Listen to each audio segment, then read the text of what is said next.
안녕하세요. 세상 일에 관심이 참 많은 30대 후반의 여성입니다. 이름은 정희라고 해요. 낯선 남녀가 만나 서로 사랑하고 결혼이라는 결실을 맺어 아이를 낳고 하나의 가정을 이루어가는 과정이란 생각할수록 참 경이롭고 신비로운 것 같습니다. 그 아이가 또 자라 새로운 사랑을 만나고 또 다른 아이를 낳고 그렇게 한 세대가 다음 세대로 이어지며 시간은 강물처럼 흘러가죠. 하지만 반대로 찬란하게 피어나는 관계가 있다면 서서히 사그라드는 관계 또한 존재하기 마련입니다. 저는 한때 완벽하게만 보였던 한 가정이 여러 풍파를 겪으며 차츰 소멸해가는, 그리고 또다시 희미한 불씨를 살려내려 애쓰는 모습을 바로 옆에서 지켜보았습니다. 그건 바로 이제는 제 또 다른 가족이 된 시댁의 이야기입니다. 요즘 젊은 분들이 흔히 결혼하는 나이보다는 조금 이른 28배 어느 봄날이었어요. 벚꽃이 하얗게 흩날리던 공원 벤치에 앉아 저는 옆에 있는 한 남자에게 떨리는 목소리로 말했습니다. 석중아, 나랑 결혼하자. 이 누나가 너 평생 행복하게 해줄게. 네, 맞아요. 제 남편 될 사람에게 먼저 청혼을 한 사람은 다름 아닌 저였습니다. 제 남편 석중이는 당시 구청에서 일하는 공무원이었습니다. 제가 만나본 그 어떤 사람보다도 바르고 성실했으며 매사에 모범적인 그야말로 제게는 더할 나위 없이 이상적인 남자였죠. 처음 친구의 소개로 석중이를 만났을 때 저는 그의 꾸밈없는 진솔함과 반듯한 가치관에 깊은 인상을 받았습니다. 화려하지는 않지만 묵묵히 자신의 길을 걸어가는 그의 모습에서 저는 평생을 함께할 사람이라는 확신을 느꼈습니다. 그래서였을까요? 이 사람을 놓치면 평생 후회할 것 같다는 강한 예감이 들었고 결국 제 마음이 이끄는 대로 용기를 내어 먼저 손을 내밀었습니다. 다행히 석중이는 제 갑작스러운 청혼에 놀라면서도 이내 환한 웃음과 함께 고개를 끄덕여 주었죠. 정희 씨라면 저도 평생 행복할 수 있을 것 같아요. 그의 대답을 듣는 순간 저는 세상을 다 가진 듯 기뻤습니다. 그리고 석중이를 그렇게 좋은 사람으로 키워주신 두 분 시부모님 또한 정말 훌륭한 분들이셨습니다. 처음 인사를 드리러 갔던 날, 시어머님은 마치 친딸을 맞이하듯 따뜻하게 저를 안아주셨고 시아버님은 과묵하시면서도 인자한 미소로 저를 편안하게 해주셨습니다. 남편과 2살 터울인 손아라의 시누이 원주도 참 상냥하고 마음이 따뜻한 사람이었어요. 처음에는 저를 새언니라고 부르는 것을 어색해했지만 금세 친자매처럼 스스럼 없이 지내게 되었습니다. 그 중에서도 특히 저희 시어머니는 세상에 이렇게 좋으신 분이 또 있을까 싶을 정도로 자상하고 현명한 분이셨습니다. 늘 온화한 미소와 차분한 말투로 사람을 대하셨고 며느리인 저를 딸처럼, 아니 때로는 그 이상으로 아껴주셨습니다. 결혼 준비 과정에서도 제 의견을 최우선으로 존중해 주셨고 예단이나 혼수 문제로 조금도 스트레스를 주지 않으셨죠. 오히려 정희, 네가 우리 집안에 와주는 것만으로도 가장 큰 선물이다. 다른 건 아무것도 필요 없다고 말씀하시며 제 어깨를 가볍게 해주셨습니다. 결혼한 지 1년쯤 되었을 때 저는 첫 아이를 임신 중이었습니다. 입덧이 채가 시지 않은 초여름 어느 날이었죠. 야근으로 평소보다 늦게 퇴근하는 길이었는데 회사 건물을 나서자마자 갑자기 장대 같은 폭우가 쏟아지기 시작했습니다. 1시간 전만 해도 맑았던 하늘이 순식간에 먹구름으로 뒤덮이더니 마치 하늘의 구멍이라도 뚫린 듯 비를 퍼붓고 있었죠. 사무실에는 이미 남아있는 우산이 하나도 없었고 가장 가까운 편의점도 10분 정도는 좋게 걸어가야 했습니다. 택시를 불러야 하나, 아니면 이 비를 맞고 편의점까지 뛰어가야 하나, 건물 입구 처마 밑에서 발만 동동 구르며 한창 고민 중이었습니다. 그런데 바로 그때 누군가가 건물 옆에서 저를 부르는 소리가 들렸습니다. 얘 정희야. 너무나 익숙한 목소리에 깜짝 놀라 고개를 돌려보니 그곳에는 우산을 쓰고 한 손에는 다른 우산을 더 들고 서 계신 저희 시어머니가 아니겠어요. 시어머니는 급하게 달려오신 것처럼 가쁜 숨을 몰아쉬고 계셨습니다. 임에는 땀방울이 송골송골 맺혀 있었고 옷자락은 비에 젖어 축 늘어져 있었습니다. 어머님, 여기까지 어쩐 일이세요? 날씨도 이렇게 궂은데. 저는 너무 놀랍고 죄송스러운 마음에 어쩔 줄을 몰랐습니다.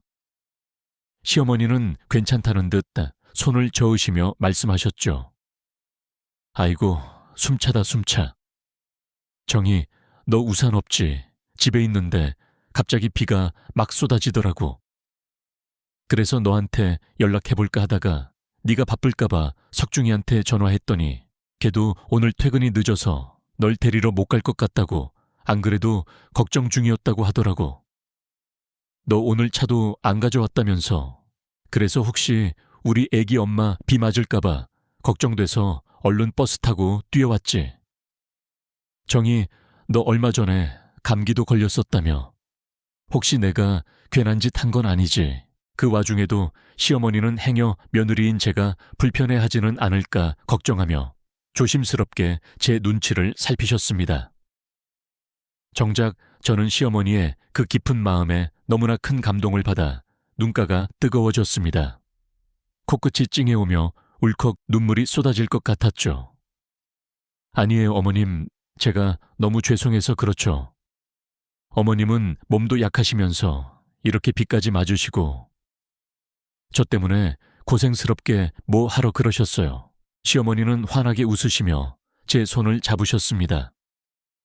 감기 걸리고 임신까지 한 우리 며느리가 걱정돼서 내가 집에 발 붙이고 있을 수가 있어야지. 집에서 노는 나야 고생스러울 게 뭐 있니? 자, 이거 받아라. 내가 우리 집에서 제일 큰 우산으로 가져왔어. 그거 쓰고 얼른 집에 가거라. 뱃속 아가도 생각해야지. 저는 시어머니가 내미시는 커다란 우산을 받아들며 연신 감사하다고 말씀드렸습니다. 어머님, 정말 감사합니다. 그러지 마시고 저랑 같이 저희 집에 가요. 제가 맛있는 저녁 해드릴게요. 그리고 저녁에는 석중이한테 어머님 댁까지 모셔다 드리라고 할게요. 네, 아이고, 내가 널 그렇게 번거롭게 하려고 여기까지 온 게 아닌데. 괜찮다 나는. 시어머니는 극구 사양하셨지만 저는 막무가내로 시어머니의 팔짱을 꼈습니다. 어머님한테 저녁 한 끼 차려드리는 게 뭐가 번거로워요. 저야말로 어머님 덕분에 비 안 맞고 편하게 퇴근하는데요. 얼른 가요, 어머님. 우리 이 우산 하나로 같이 쓰고 가요. 제가 들게요. 아무리 며느리를 딸같이 아낀다고 하지만 사실 저희 친정어머니도 이렇게까지 저를 챙겨주시지는 않았거든요. 그날 시어머니의 등 뒤로 쏟아지던 장대비는 마치 저를 향한 시어머니의 따뜻한 사랑처럼 느껴졌습니다. 이후에도 몇 년의 세월을 더 함께 겪어보니 저희 시어머니는 정말 온 진심을 다해 저뿐만 아니라 가족 모두를 위하고 아끼는 분이셨습니다. 시아버지와 남편 그리고 시누이 원주까지 정말 모든 식구들이 시어머니를 진심으로 좋아하고 존경하며 따랐죠. 시어머니는 언제나 집안의 중심이었고 굳은 일은 도맡아 하시면서도 늘 미소를 잃지 않으셨습니다.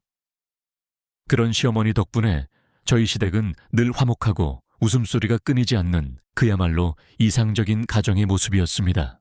그런데 그렇게 화목하기만 할 줄 알았던 시댁에도 나름의 갈등과 문제가 숨겨져 있다는 것을 깨닫기까지는 그리 오랜 시간이 걸리지 않았습니다. 그건 바로 유독 시누이 원주가 시아버지에게만은 얼음장처럼 차갑게 군다는 것이었습니다. 원주는 저와 남편 그리고 시어머니와는 언제나 생글생글 웃으면서 다정하게 대화를 나누었지만 함께 식사를 하거나 거실에 모여 있을 때면 시아버지는 마치 투명인간이라도 되는 것처럼 철저히 무시하곤 했습니다. 시아버지께는 말 한마디 걸지 않는 것은 물론이고 아예 그쪽으로는 눈길조차 주지 않았죠. 시아버지는 그런 시누이에게 무언가 말을 걸고 싶어 하시는 듯 보였지만 딸의 매몰찬 태도에 늘 멋쩍은 표정을 지으며 이내 고개를 숙이시곤 했습니다. 그럴 때마다 집안 분위기는 순간적으로 싸늘하게 가라앉았고 시어머니는 애써 밝은 표정을 지으며 어색한 분위기를 수습하려 했지만 역부족일 때가 많았습니다. 저는 그 미묘한 긴장감 속에서 이 가족에게 분명 말 못할 사연이 숨겨져 있음을 어렴풋이 짐작할 수 있었습니다. 그리고 그 짐작은 곧 사실로 드러나게 되었죠. 신우이 원주의 시아버지에 대한 이해할 수 없는 냉담함은 그 후로도 계속되었습니다. 평소에는 밝고 상냥한 그녀가 시아버지와 관련된 이야기만 나오면 입을 굳게 다물거나 한 공간에 있을 때면 마치 보이지 않는 벽이라도 있는 것처럼 그를 외면하는 모습은 제 마음을 불편하게 만들었습니다.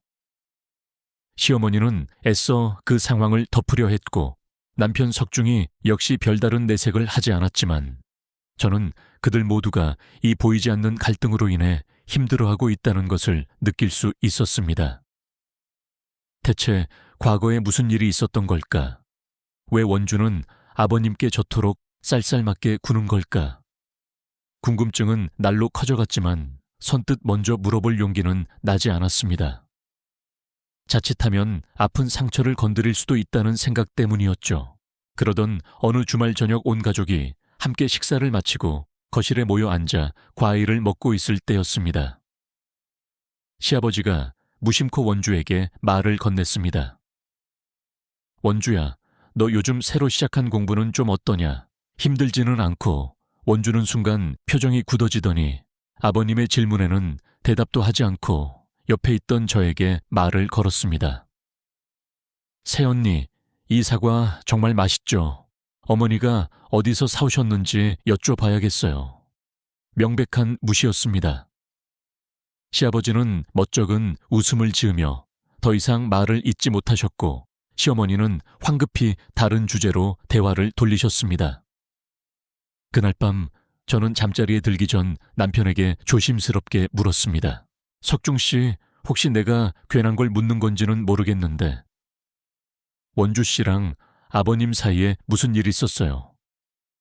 내가 보기에는 원주 씨가 아버님을 좀 많이 어려워하는 것 같아서요. 남편은 제 질문에 깊은 한숨을 내쉬더니 한동안 말없이 천장만 바라보았습니다. 그의 얼굴에는 짙은 그림자가 드리워져 있었습니다. 한참 후에야 그는 무거운 입을 열었습니다. 사실 우리 집에 좀 아픈 과거가 있어, 정희 씨.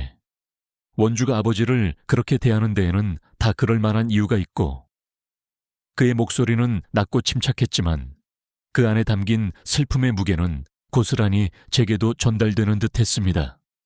저는 가만히 그의 다음 말을 기다렸습니다. 우리 아버지가 당신도 알다시피 지금은 공장 경비원으로 일하고 계시지만 아주 어렸을 때만 해도 꽤 큰 사업을 하셨어. 건설 자재 관련 사업이었는데 처음에는 정말 잘 됐다고 하더라고. 돈도 많이 버시고 주변 사람들도 다들 아버지 성공을 부러워했었대. 남편은 잠시 말을 멈추고 과거를 회상하는 듯 눈을 감았습니다. 그런데 사업이 잘 되다 보니까 아버지가 그만 욕심을 내신 거야. 사업 규모를 지금보다 훨씬 더 크게 확장하려고 하셨지. 그때 돌아가신 할머니, 할아버지, 그리고 외할머니, 외할아버지까지 양가 어른들이 모두 아버지의 무리한 사업 확장을 만류하셨대. 지금 이 정도로도 충분히 잘 되고 있으니 괜히 위험 부담 큰일 벌이지 말라고. 하지만 아버지는 누구의 말도 듣지 않으시고 고집을 부리셨다고 하더라고. 당신의 사업 수완을 너무 믿으셨던 거지. 문제는 그 사업을 키우려던 자금이었어. 우리 집 돈만으로는 턱없이 부족했는지 아버지는 결국 친가와 외갓집에까지 손을 벌리셨어. 그것도 아주 큰 돈을 말이야. 어머니 말씀으로는 외갓집 식구들을 설득하는데 당신 공이 컸다고 하시더라고. 우리 어머니 아버지가 하시는 일이라면 웬만해서는 다 믿고 지지해 주시는 분이었으니까. 어머니는 외할아버지 외할머니께 우리 남편 한 번만 믿어달라. 이번 사업만 성공하면 그동안 진 셔머니는 애써 그 상황을 덮으려 했고 남편 석중이 역시 별다른 내색을 하지 않았지만 저는 그들 모두가 이 보이지 않는 갈등으로 인해 힘들어하고 있다는 것을 느낄 수 있었습니다. 대체 과거에 무슨 일이 있었던 걸까? 왜 원주는 아버님께 저토록 쌀쌀맞게 구는 걸까? 궁금증은 날로 커져갔지만 선뜻 먼저 물어볼 용기는 나지 않았습니다. 자칫하면 아픈 상처를 건드릴 수도 있다는 생각 때문이었죠. 그러던 어느 주말 저녁 온 가족이 함께 식사를 마치고 거실에 모여 앉아 과일을 먹고 있을 때였습니다. 시아버지가 무심코 원주에게 말을 건넸습니다. 원주야, 너 요즘 새로 시작한 공부는 좀 어떠냐? 힘들지는 않고. 원주는 순간 표정이 굳어지더니 아버님의 질문에는 대답도 하지 않고 옆에 있던 저에게 말을 걸었습니다. 새언니, 이 사과 정말 맛있죠? 어머니가 어디서 사오셨는지 여쭤봐야겠어요. 명백한 무시였습니다. 시아버지는 멋쩍은 웃음을 지으며 더 이상 말을 잇지 못하셨고 시어머니는 황급히 다른 주제로 대화를 돌리셨습니다. 그날 밤 저는 잠자리에 들기 전 남편에게 조심스럽게 물었습니다. 석중 씨, 혹시 내가 괜한 걸 묻는 건지는 모르겠는데 원주 씨랑 아버님 사이에 무슨 일이 있었어요? 내가 보기에는 원주 씨가 아버님을 좀 많이 어려워하는 것 같아서요. 남편은 제 질문에 깊은 한숨을 내쉬더니 한동안 말없이 천장만 바라보았습니다. 그의 얼굴에는 짙은 그림자가 드리워져 있었습니다. 한참 후에야 그는 무거운 입을 열었습니다. 사실 우리 집에 좀 아픈 과거가 있어, 정희 씨. 원주가 아버지를 그렇게 대하는 데에는 다 그럴 만한 이유가 있고. 그의 목소리는 낮고 침착했지만 그 안에 담긴 슬픔의 무게는 고스란히 제게도 전달되는 듯 했습니다. 저는 가만히 그의 다음 말을 기다렸습니다. 우리 아버지가 당신도 알다시피 지금은 공장 경비원으로 일하고 계시지만 아주 어렸을 때만 해도 꽤 큰 사업을 하셨어. 건설 자재 관련 사업이었는데 처음에는 정말 잘 됐다고 하더라고. 돈도 많이 버시고 주변 사람들도 다들 아버지 성공을 부러워했었대. 남편은 잠시 말을 멈추고 과거를 회상하는 듯 눈을 감았습니다. 그런데 사업이 잘 되다 보니까 아버지가 그만 욕심을 내신 거야. 사업 규모를 지금보다 훨씬 더 크게 확장하려고 하셨지. 그때 돌아가신 할머니, 할아버지, 그리고 외할머니, 외할아버지까지 양가 어른들이 모두 아버지의 무리한 사업 확장을 만류하셨대. 지금 이 정도로도 충분히 잘 되고 있으니 괜히 위험 부담 큰 일 벌이지 말라고. 하지만 아버지는 누구의 말도 듣지 않으시고 고집을 부리셨다고 하더라고. 당신의 사업 수완을 너무 믿으셨던 거지. 문제는 그 사업을 키우려던 자금이었어. 우리 집 돈만으로는 턱없이 부족했는지 아버지는 결국 친가와 외갓집에까지 손을 벌리셨어. 그것도 아주 큰 돈을 말이야. 어머니 말씀으로는 외갓집 식구들을 설득하는데 당신 공이 컸다고 하시더라고. 우리 어머니 아버지가 하시는 일이라면 웬만해서는 다 믿고 지지해 주시는 분이었으니까. 어머니는 외할아버지, 외할머니께 우리 남편 한 번만 믿어달라. 이번 사업만 성공하면 그동안 진 셔머니는 애써 그 상황을 덮으려 했고 남편 석중이 역시 별다른 내색을 하지 않았지만 저는 그들 모두가 이 보이지 않는 갈등으로 인해 힘들어하고 있다는 것을 느낄 수 있었습니다. 대체 과거에 무슨 일이 있었던 걸까? 왜 원주는 아버님께 저토록 쌀쌀맞게 구는 걸까? 궁금증은 날로 커져갔지만 선뜻 먼저 물어볼 용기는 나지 않았습니다. 자칫하면 아픈 상처를 건드릴 수도 있다는 생각 때문이었죠. 그러던 어느 주말 저녁 온 가족이 함께 식사를 마치고 거실에 모여 앉아 과일을 먹고 있을 때였습니다. 시아버지가 무심코 원주에게 말을 건넸습니다. 원주야, 너 요즘 새로 시작한 공부는 좀 어떠냐? 힘들지는 않고. 원주는 순간 표정이 굳어지더니 아버님의 질문에는 대답도 하지 않고 옆에 있던 저에게 말을 걸었습니다. 새언니, 이 사과 정말 맛있죠? 어머니가 어디서 사오셨는지 여쭤봐야겠어요. 명백한 무시였습니다. 시아버지는 멋쩍은 웃음을 지으며 더 이상 말을 잇지 못하셨고, 시어머니는 황급히 다른 주제로 대화를 돌리셨습니다.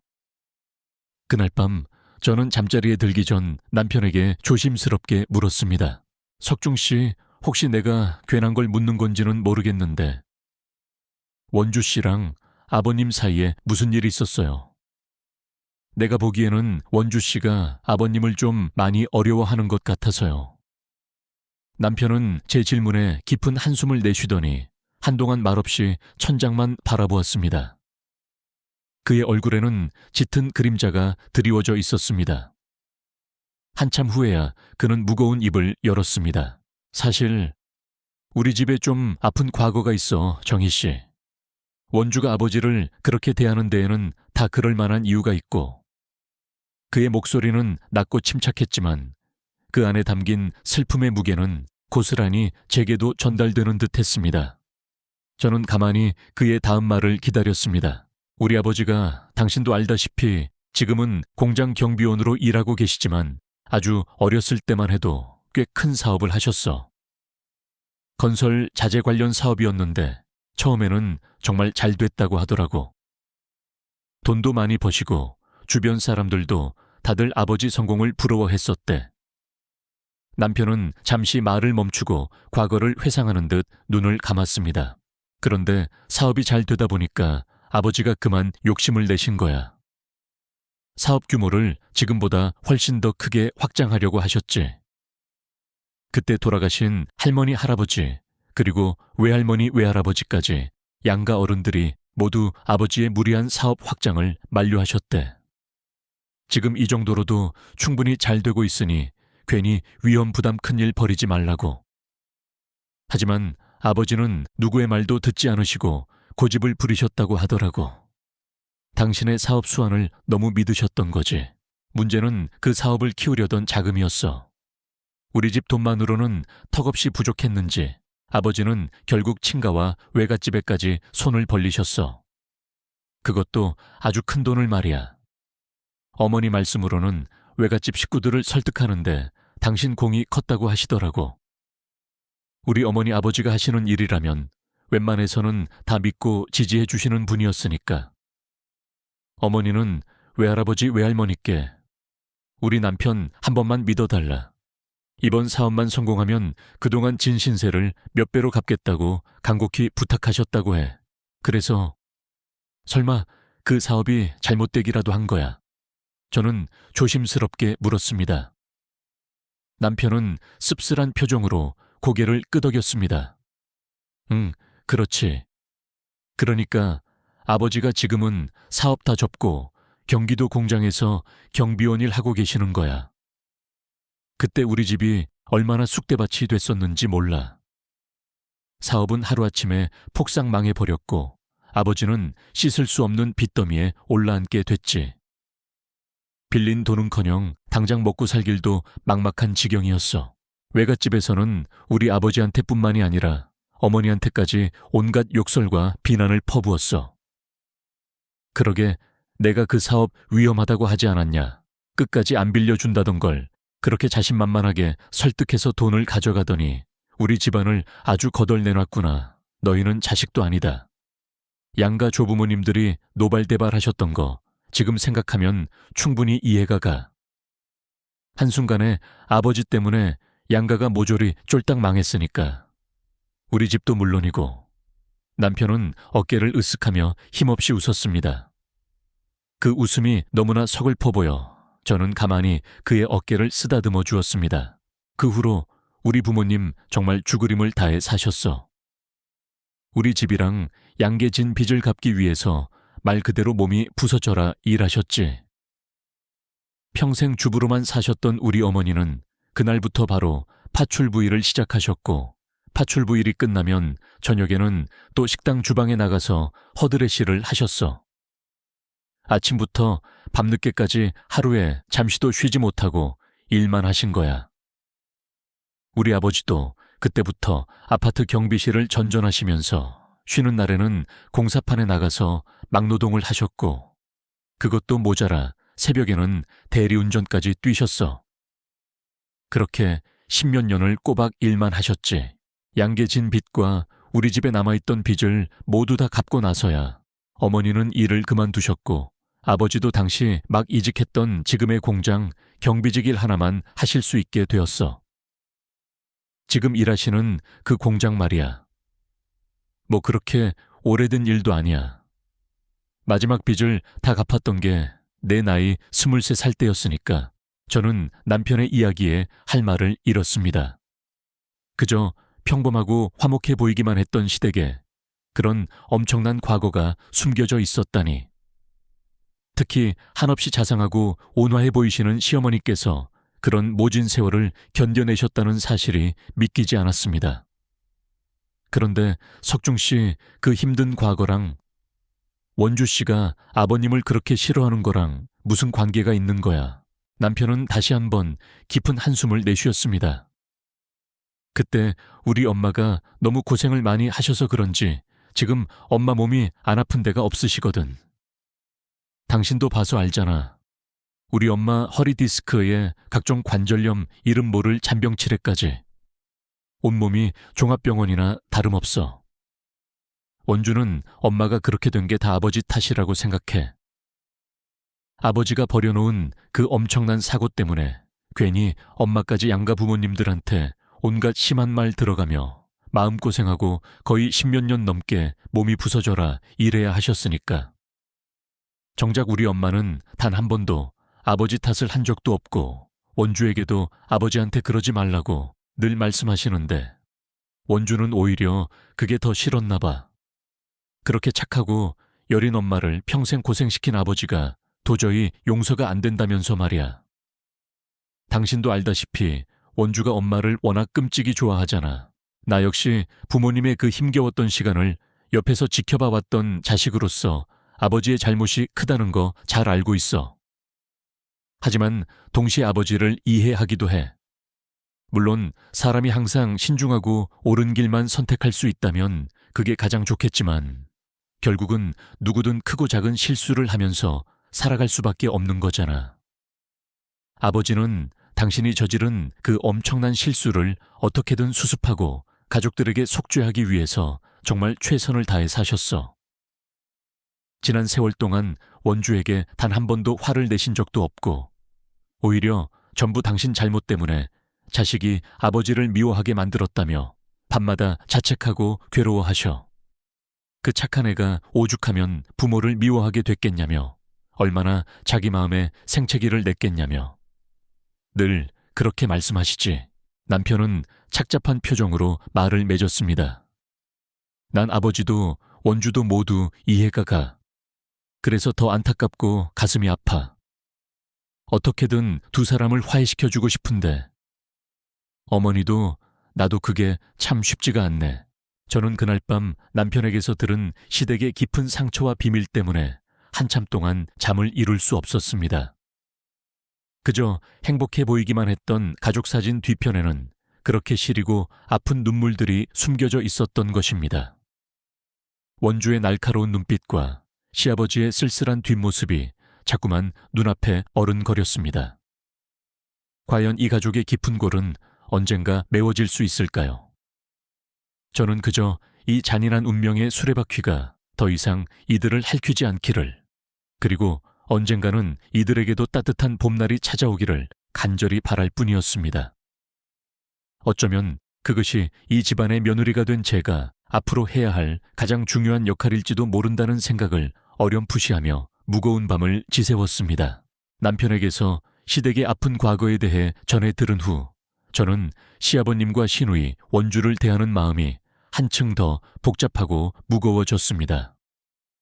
그저 까칠하고 예민한 성격이라고만 생각했던 원주의 행동 뒤에는 그토록 깊은 상처와 원망이 자리 잡고 있었던 것입니다. 그리고 늘 말없이 허허 웃으시던 시아버님의 그늘진 얼굴에서는 평생 짊어지고 가야 할 죄책감의 무게를 어렴풋이나마 느낄 수 있었습니다. 시어머니는 변함없이 가족들을 따뜻하게 보듬으셨지만 그분의 미소 뒤에도 분명 숨길 수 없는 슬픔과 안타까움이 배어 있으리라 짐작되었습니다. 저는 그저 이 위태로운 평화가 깨지지 않기를, 그리고 언젠가는 이 가족에게도 진정한 치유의 시간이 찾아오기를 바랄 뿐이었습니다. 시간은 덧없이 흘렀습니다. 제가 결혼한 지 2년쯤 되었을 때 시누이 원주도 좋은 사람을 만나 결혼을 하게 되었습니다. 시매부 될 사람은 성품이 온화하고 배려심이 깊은 사람이었습니다. 그는 원주의 과거 상처나 시댁의 복잡한 사정을 어느 정도 알고 있는 듯했고 시아버지께도 살갑게 다가가려고 노력하는 모습을 보였습니다. 하지만 그때마다 원주가 싸늘한 눈빛으로 제지하는 통에 결국 시아버지와 허물없이 가까워지는 데는 실패한 모양이었습니다. 그래도 저는 시매부의 존재가 언젠가는 원주의 굳게 닫힌 마음을 열어줄 한 줄기 빛이 될 수 있지 않을까 작은 기대를 품었습니다. 그렇게 우리 시댁은 비록 해묵은 갈등이라는 불안 요소를 안고 있었지만 겉으로는 시어머니를 중심으로 끈끈하게 묶여 그럭저럭 평온한 나날을 보내는 듯했습니다. 저 또한 첫째 아들 주민이를 낳고 육아에 전념하며 평범하지만 소중한 일상을 꾸려나가고 있었습니다. 주민이는 시부모님께 첫 손주였고 특히 시어머니는 주민이를 눈에 넣어도 아프지 않을 만큼 예뻐하셨습니다. 퇴근하고 돌아오면 늘 주민이를 업고 동네 한 바퀴를 돌고 오시는 것이 시어머니의 가장 큰 낙이었습니다.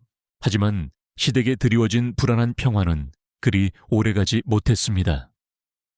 그 평화를 힘겹게 유지시키던 단단한 기둥이었던 시어머니가 그만 덜컥 암 진단을 받으신 것입니다. 폐암 말기. 이미 손쓸 수 없을 정도로 병이 진행된 상태였습니다.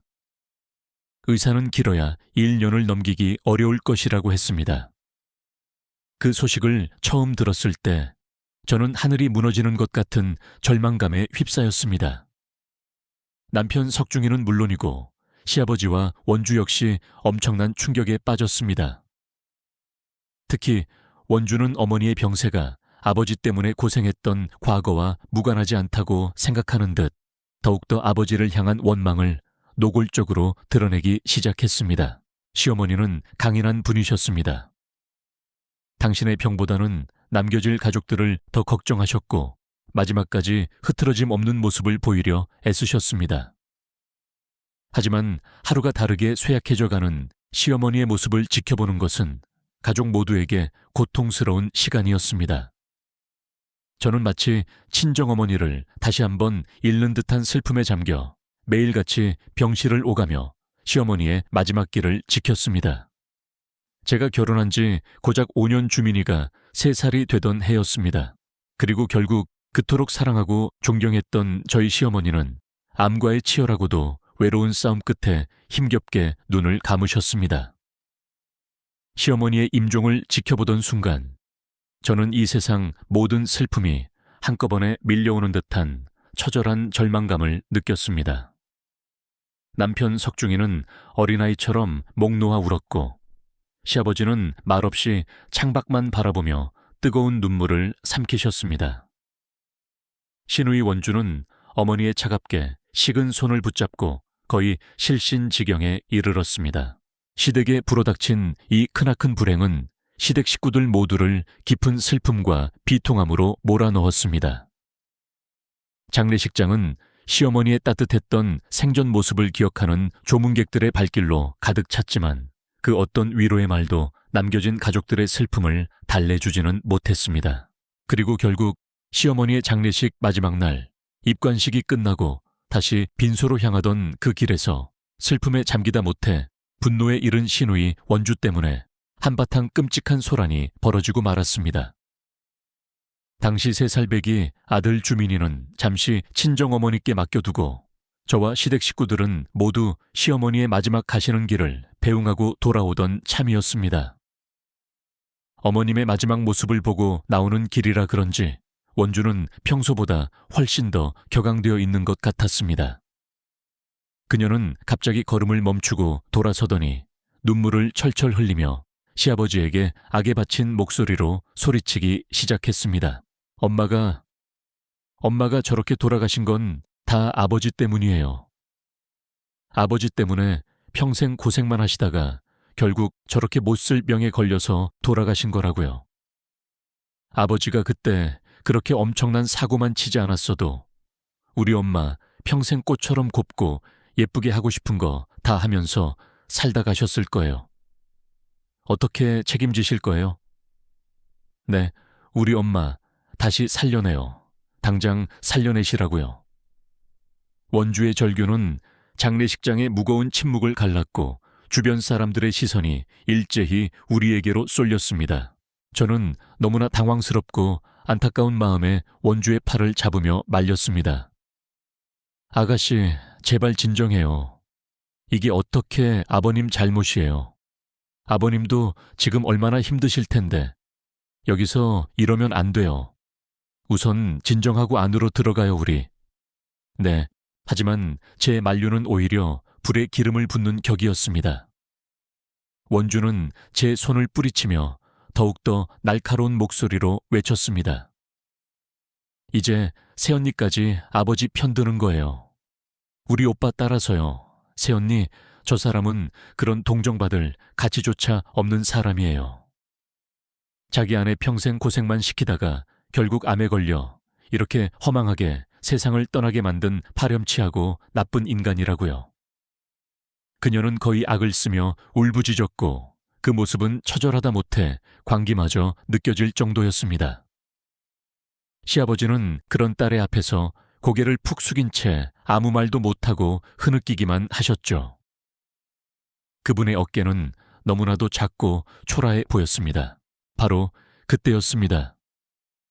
그만 못해 대체 아버지께 지금 뭐 하는 짓이야? 갑자기 등 뒤에서 날카로운 고함 소리가 들려왔습니다. 돌아보니 남편 석중이가 잔뜩 일그러진 얼굴로 원주를 노려보고 있었습니다. 그리고 다음 순간 저는 제 눈을 의심해야 했습니다. 석중이가 난생 처음으로 있는 힘껏 원주의 뺨을 후려친 것입니다. 짝 하는 날카로운 파열음이 장례식장에 울려 퍼졌습니다. 남편 또한 밤새 울어 벌겋게 충혈된 눈을 하고 있었으면서도 동생을 향한 분노와 실망감을 감추지 못했습니다. 이게 오냐오냐 해줬더니 어디서 아버지한테 행패를 부려 너만 힘들어, 너만 엄마 잃었어. 지금 이 자리에서 가장 힘들고 고통스러운 사람이 바로 아버지라는 거 정말 몰라서 이러는 거야. 그런 아버지한테 위로는 못 해드릴 망정 어떻게 이런 잔인한 말을 퍼부을 수가 있어. 너 정말 왜 그래? 언제까지 이렇게 철없이 못나게 굴 거야? 남편의 목소리는 분노와 슬픔으로 심하게 떨리고 있었습니다. 남편의 호된 꾸짖음에도 신우이 원주는 기세가 꺾이기는커녕 오히려 더욱더 바락바락 소리를 질러댔습니다. 그래, 나 못났다 하지만 이게 다 누구 때문인데? 저 인간 때문이잖아. 저 인간만 아니었으면 우리 엄마 이렇게 허망하게 돌아가시지 않았어. 그녀의 시아버지에 대한 원망은 가족들의 예상을 훨씬 뛰어넘을 정도로 깊고도 단단했습니다.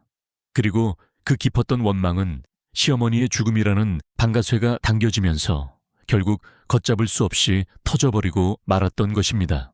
온 가족들이 전부 다 아버지 편이니까.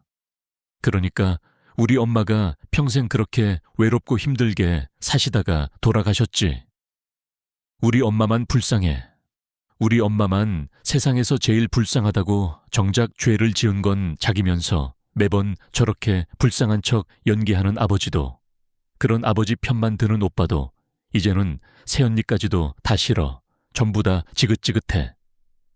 원주는 거의 발악을 하듯 울부짖었습니다. 심해부는 당황한 표정으로 가운데서 이러지도 저러지도 못하고 여보 제발 그만해. 진정해 응이라는 말만 반복하며 곤란해하고 있었습니다. 모두가 원주를 말리는 상황이었지만 그녀의 분노는 좀처럼 사그라들 줄을 몰랐고 남편 또한 그런 동생에게 진심으로 화가 난 듯 지지 않고 맞섰습니다. 그때 시아버지가 흐느낌을 멈추고 떨리는 목소리로 말씀하셨습니다. 딸을 나무라기는커녕 오히려 모든 것이 본인 탓이라며 자책하셨죠. 나 돌아. 다들 원주 그만 말려. 원주가 저를 만도해. 내가 내가 다 잘못했다. 그래, 나 때문에 너희들 엄마가 이렇게 일찍 떠나버린 거야. 내가 정말 미안하다. 여보, 정말 미안해. 시아버지는 결국 바닥에 주저앉아 어린아이처럼 통곡하기 시작했습니다. 그야말로 난장판도 그런 난장판이 없었습니다. 그 순간을 생각하면 아직도 머리가 아찔하고 가슴이 답답해집니다. 그래도 어떻게든 저와 심해부가 남편과 시누이를 어르고 달래서 우리는 겨우 시어머니의 장례를 무사히 마칠 수 있었습니다. 하지만 이미 엎질러진 물이었고 가족들 사이에 생긴 깊은 상처와 불신의 골은 쉽게 메워질 것 같지 않았습니다. 시어머니의 부재가 이렇게나 큰 파장을 몰고 올 줄이야. 그때 저는 미처 상상조차 하지 못했습니다. 그저 따뜻했던 시어머니의 빈자리가 너무나도 크게 느껴질 뿐이었습니다. 시어머니의 장례식은 그렇게 폭풍처럼 지나갔지만 그날 이후 우리 가족은 이전과는 전혀 다른 모습이 되어버렸다.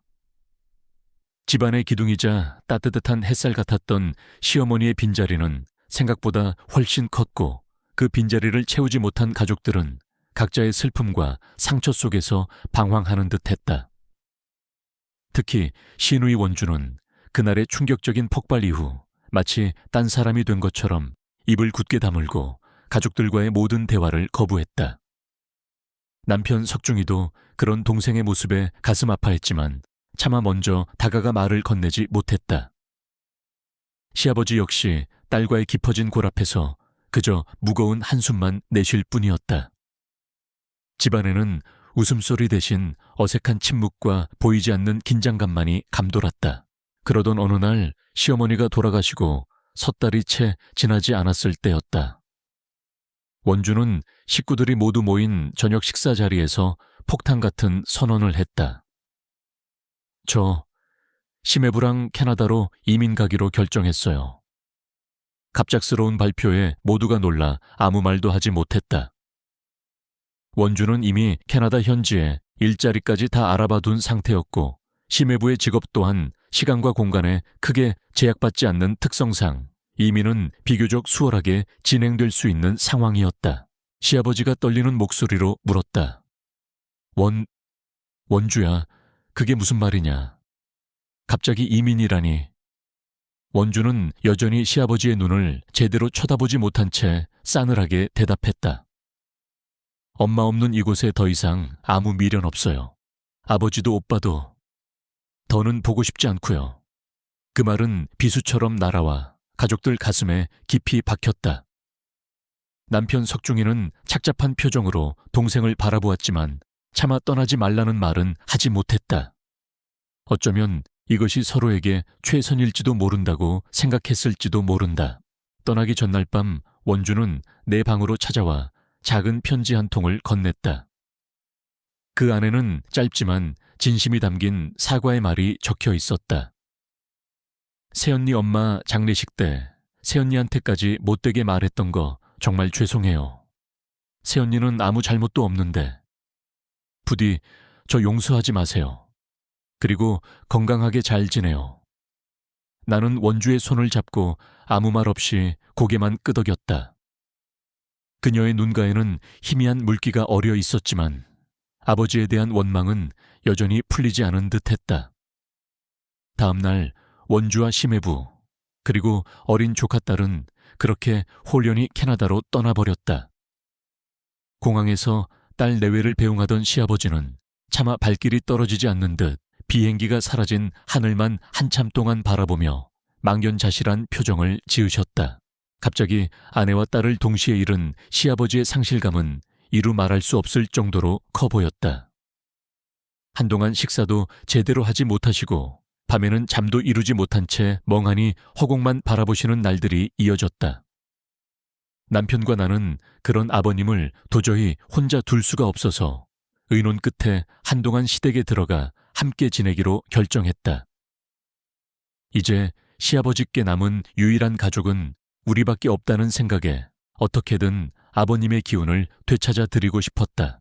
남편 석중이는 매일같이 아버지 곁을 지키며 말벗이 되어드렸다. 아버지, 너무 슬퍼하지 마세요. 원주가 엄마를 너무 좋아했으니까 그만큼 슬픔도 커서 그랬을 거예요. 오히려 지금은 이렇게 잠시 떨어져 있는 게 서로에게 더 좋을지도 몰라요. 그렇게 서로에 대한 아픔도 미움도 조금씩 무뎌졌을 때, 그때는 분명 원주도 다시 돌아올 거예요. 심성은 여리고 착한 아이인 거 누구보다 아버지가 잘 아시잖아요. 그러니까 그때까지 제가 원주 목까지 아버지께 더 잘할게요. 남편의 진심 어린 위로와 노력 덕분이었을까 시아버지는 조금씩이나마 기력을 회복하기 시작하셨다. 그렇게 2달이라는 시간이 흐른 뒤에야 우리 가족은 다시 우리 집으로 돌아와 일상생활을 이어갈 수 있게 되었다. 시간은 그렇게 또 흘렀다. 주민이는 어느덧 유치원에 다니기 시작했고 나는 다시 기자 생활에 복귀했으며 남편은 여전히 성실하게 공무원으로서의 삶을 살아갔다. 시아버지와는 주말마다 함께 식사를 하거나 근교로 나들이를 가며 평온한 시간을 보냈다. 캐나다에 있는 원주와는 가끔 내가 전화를 걸어 안부를 묻는 정도였지만 여전히 아버지에 대한 이야기는 서로 꺼내지 않았다. 그렇게 겉으로는 모든 것이 제자리를 찾아가는 듯 보였다. 하지만 잔인한 운명은 우리 가족을 또다시 깊은 슬픔의 구렁텅이로 몰아넣을 준비를 하고 있었다. 제가 결혼한 지 9년 차가 되던 어느 늦은 가을밤이었다. 그날따라 남편은 유난히 피곤해 보였다. 왜 이렇게 머리가 깨질 것 같지? 오늘따라 이상하게 컨디션이 안 좋네. 그는 현관에 들어서자마자 소파에 쓰러지듯 누워 한숨을 내쉬었다. 원래도 일벌레였던 남편은 최근 몇 달 동안 너무도 잦은 야근에 시달리고 있었다. 승진 심사를 앞두고 있다는 이유로 거의 매일같이 밤늦게 퇴근했고 주말에도 회사에 나가 밀린 업무를 처리하기 일쑤였다. 나는 그런 남편이 안쓰러워 보양식이라도 챙겨주려 했지만 그는 괜찮다는 말만 반복하며 내 걱정을 애써 외면했다. 그날도 남편은 늦은 퇴근 후 간단히 저녁을 먹고는 너무 피곤해서 먼저 좀 씻을게라며 욕실로 들어갔다. 그런데 30분이 지나고 1시간이 지나도록 남편은 욕실에서 나올 생각을 하지 않았다. 처음에는 그냥 피곤해서 오래 샤워를 하나 보다 대수롭지 않게 생각했다. 하지만 시간이 흐를수록 불길한 예감이 엄습해왔다. 여보, 석중 씨 안에 무슨 일 있어요? 몇 번을 불러도 안에서는 아무런 대답이 없었다. 다급해진 나는 보조 열쇠로 잠긴 욕실 문을 따고 들어갔다. 그리고 그 순간 나는 내 눈앞에 펼쳐진 끔찍한 광경에 그대로 얼어붙고 말았다. 남편은 병이 옆 바닥에 맥없이 쓰러져 미동조차 하지 않고 있었다. 그의 얼굴은 창백하게 질려 있었고 숨소리조차 들리지 않는 듯했다. 여보 정신 좀 차려봐요. 석중 씨, 나는 미친 사람처럼 남편의 몸을 흔들며 소리쳤지만 그는 아무런 반응도 보이지 않았다. 나는 다급히 119에 신고를 했고 곧이어 도착한 구급대원들에 의해 남편은 응급실로 옮겨졌다. 병명은 과로로 인한 뇌출혈이었다. 의사는 가망이 없다고 마음의 준비를 하라고 했다. 나는 그 말을 믿을 수가 없었다. 불과 몇 시간 전까지만 해도 내 옆에서 함께 웃고 이야기하던 사람이 어떻게 하루아침에 이렇게 될 수 있단 말인가. 남편은 응급수술을 받았지만 끝내 의식을 회복하지 못했다. 며칠간 중환자실에서 사투를 벌이다 결국 그는 그렇게 허무하게 세상을 떠나고 말았다. 그야말로 세상이 무너지는 것 같다는 말이 무슨 뜻인지 온몸으로 실감하게 되는 순간이었다. 내 삶의 전부였던 사람, 내가 그토록 사랑했던 사람, 이제는 다시 볼 수도 만질 수도 없다는 사실이 도저히 믿기지 않았다. 자식을 먼저 떠나보낸 시아버지는 거의 비명에 가까운 소리로 장례를 치르는 내내 통곡을 하셨다. 아들의 영정사진 앞에서 몇 번이나 실신을 하셨고 그때마다 나는 곁에서 아버님을 부축하며 함께 눈물을 흘려야 했다. 평소 저하고만 가끔씩 연락을 주고받던 시누이, 원주도 심해부와 어린 딸과 함께 뒤늦게 한국으로 달려와 남편의 마지막 가는 길을 함께했다. 오빠의 갑작스러운 죽음 앞에서 그녀는 그동안 아버지에게 쌓였던 원망마저도 잊은 듯 그저 하염없이 눈물만 흘릴 뿐이었다. 가운데서 심해부만이 어쩔 줄 몰라 하며 시아버지에게 외손녀를 보여주며 그동안 찾아뵙지 못해 죄송하다는 말을 어렵게 건넬 뿐이었다. 그래도 원주는 남편을 납골당해 안치시킬 때까지 우리의 곁을 지켰다. 남편의 유골함을 차가운 벽 안에 안치시키던 순간 시아버지는 엉엉 우는 내 어깨를 안아주며 함께 눈물을 흘리셨다. 나는 그런 시아버지의 손을 잡고 계속해서 목구멍을 비집고 나오려는 울음을 애써 참으며 남편에게 마지막 인사를 건넸다. 여보, 나랑 우리 주민이 걱정은 하지 마. 우리 주민이는 내가 당신처럼 훌륭하고 바른 사람으로 잘 키울게. 그러니까 당신 하늘에서는 더 이상 일도 가족 걱정도 아무것도 하지 말고 부디 편히 쉬어요. 난 나중에, 아주 나중에 우리 주민이 손자까지 다 보고 난 뒤에 그때 천천히 당신 곁으로 갈게. 여보, 사랑해. 정말 많이 사랑했어요. 그리고 나는 내 옆에 꼭 붙어있던 아들 주민이를 품에 꼭 안았다. 당시 7살이었던 아들은 엄마인 내가 울자 영문도 모른 채 함께 엉엉 울음을 터뜨렸다. 그 작은 어깨가 어찌나 가냘프게 떨리던지 나는 가슴이 미어지는 것 같았다. 남편의 발인이 끝나자마자 시누이 원주는 내게만 간단히 인사를 남긴 채 곧바로 심해부와 딸과 함께 캐나다로 돌아가 버렸다. 시아버지는 그런 딸에게 차마 말 한마디 제대로 붙여보지 못하시고 그저 외손녀의 작은 손을 잡으며 심해부에게 우리 원주 잘 부탁하네 라는 말만 힘겹게 건네실 뿐이었다. 그 뒷모습이 어찌나 쓸쓸하고 안쓰럽던지 나는 차마 고개를 들 수가 없었다. 그렇게 또 한 번의 이별이 우리 가족에게 깊은 상처를 남기고 지나갔다. 남편 석중 씨를 떠나보낸 후 저는 한동안 깊은 슬픔과 절망감에서 헤어나오지 못했습니다. 세상의 모든 색깔이 빛을 잃은 듯했고 하루하루를 어떻게 버텨내야 할지 막막하기만 했습니다. 하지만 제 곁에는 7살 아들 주민이가 있었고 하늘나라에 있는 남편과 시어머니께 부끄럽지 않은 아내이자 며느리가 되어야 한다는 생각에 억지로라도 기운을 차리려 애썼습니다. 저는 다니던 회사에 장기 휴직계를 내고 한동안은 주민이와 함께 전국을 여행하기도 하고 때로는 몸이 부서져라 힘든 산행을 하며 남편에 대한 그리움을 잊으려 노력했습니다. 시아버님은 저보다 더 큰 슬픔에 잠겨 계셨습니다. 평생을 함께한 아내를 먼저 보내고 이제는 하나밖에 없는 아들마저 가슴에 묻어야 했던 아버님의 심정을 제가 어찌 다 헤아릴 수 있을까요? 아버님은 겉으로는 괜찮다, 나는 아무렇지도 않다고 말씀하셨지만 밤마다 아들의 이름을 부르며 홀로 눈물 짓는다는 것을 저는 알고 있었습니다. 저는 아버님 댁을 수시로 드나들며 식사를 챙겨드리고 주민이와 함께 아버님의 말벗이 되어드리려 노력했습니다. 아버님은 그런 저를 보며 애미야 너도 힘들 텐데 뭐하러 나까지 챙기니? 나는 괜찮다. 어디 아픈 데는 없고 그저 살이 좀 빠진 것 같구나.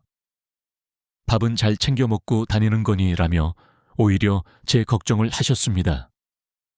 그럴 때면 저는 저 괜찮아요 아버님. 오히려 아버님이 더 걱정이죠. 라고 대답하며 애써 웃어 보였습니다. 아버님은 쓸쓸한 미소를 지으시며 나도 괜찮다네. 네 시어머니를 가슴에 묻은 것처럼 석중이 또한 내 마음속에 묻으면 되는 것이겠지. 꽃이 피기도 하고 지기도 하는 게 그게 다 인생 아니겠느냐 라고 말씀하시곤 했습니다. 시간이 약이라는 말처럼 아주 조금씩이었지만 저희는 서로의 상처를 보듬으며 일상을 회복해 나가고 있었습니다. 그리고 남편을 떠나보낸 후 처음으로 맞이하는 설날이 다가왔습니다. 이제는 시댁이 아닌 친정에서 명절을 보내게 된 저는 명절 당일 아침 문득 혼자 계실 시아버님이 마음에 걸려 전화를 드렸습니다. 아버님 댁에 계세요. 새해 복 많이 받으시고요. 오냐, 우리 며느래기도 새해 복 많이 받아라. 주민이도 잘 있고 내 주민이도 잘 있어요. 아버님은요, 식사는 하셨어요? 아니다.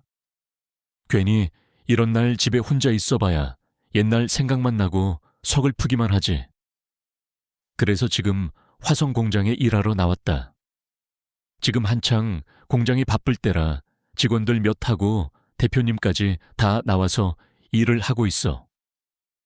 이런 날 나와서 일하면 특근비도 좀 더 받고 집에 혼자 있지 않아도 되니 겸사겸사 잘 나왔지. 저는 깜짝 놀랐습니다. 이런 명절날까지 나가서 일을 하고 계시다니요. 게다가 수화기 너머로 들려오는 시아버지의 목소리가 평소와 달리 유난히 힘이 없고 잠겨 있었습니다. 그런데 아버님 목소리가 너무 안 좋으신데요. 어디 편찮으세요? 제 질문에 아버님은 잠시 머뭇거리시더니 대답하셨습니다. 아, 괜찮다. 그냥 아침부터 몸에 영 힘이 없는 게 꼭 몸살이 오려는 것 같구나. 너무 걱정하지 마라. 약 먹고 한숨 푹 자면 금세 나을 게다. 그건 그렇고 우리 며느래기는 떡국은 먹었니? 주민이도 사돈 어른들은 다 잘 계시고 아버님의 말씀에도 불구하고 저는 도저히 마음이 놓이지 않았습니다. 몸도 안 좋으신 분이 명절날까지 나가서 일을 하신다는 것도 마음에 걸렸고 무엇보다 그 힘없는 목소리가 자꾸만 제 귀에 맴돌았습니다. 내 아침에 오빠들이랑 새언니들이랑 다 같이 맛있게 먹었어요. 저희 부모님도 잘 계시고요. 아버님은요, 식사는 좀 하셨어요. 명절 음식 같은 건 아무것도 못 드셨죠. 이제 혼자인 늙은이가 명절 음식이 다 무슨 소용이겠니? 그냥 출근하기 전에 집에서 대충 찬밥에 김치 쪼가리 먹고 나왔다. 아버님의 그 말씀에 저는 더 이상 참을 수가 없었습니다. 그럼 아버님 제가 지금 음식 좀 싸서 아버님 계신 공장으로 바로 갈게요. 아무래도 아버님이 너무 걱정돼서 제가 직접 한번 뵙는 게 좋을 것 같아요. 저는 통화를 마치자마자 엄마에게 부탁을 드려 갖가지 나물과 잡채 갈비찜, 그리고 보온통에는 뜨끈한 탕국까지 푸짐하게 명절 음식을 쌌습니다.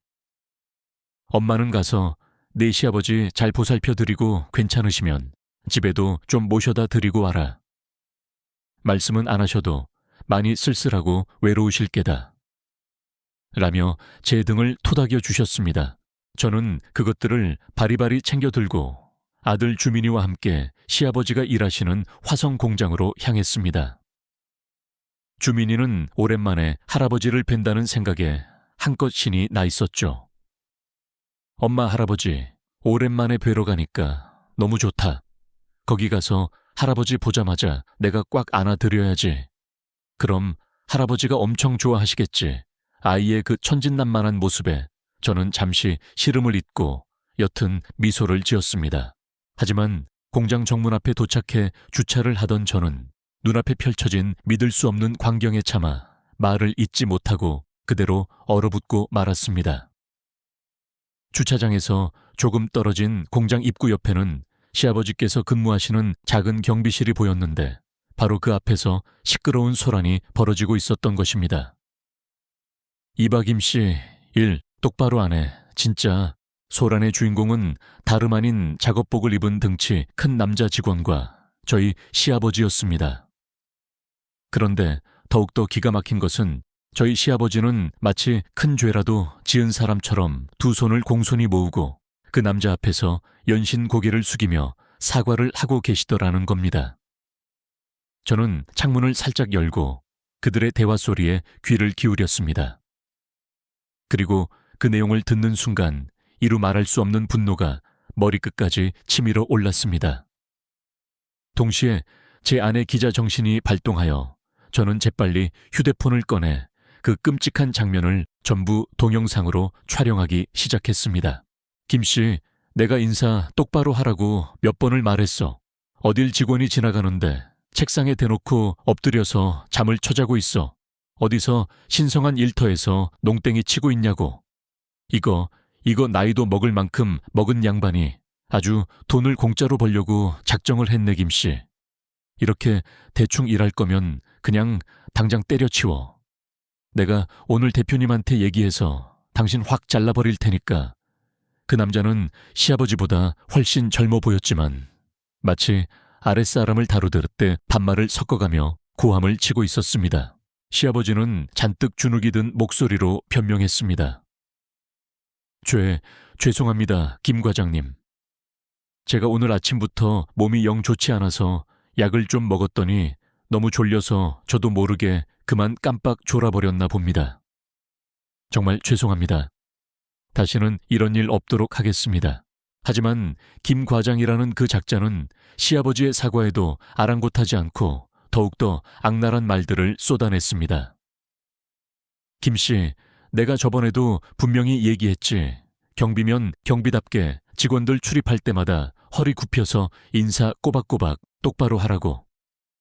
그런데 오늘은 아주 대놓고 잠을 자. 아주 배가 불렀지. 배가 왜 명절이라서 일하기 싫어.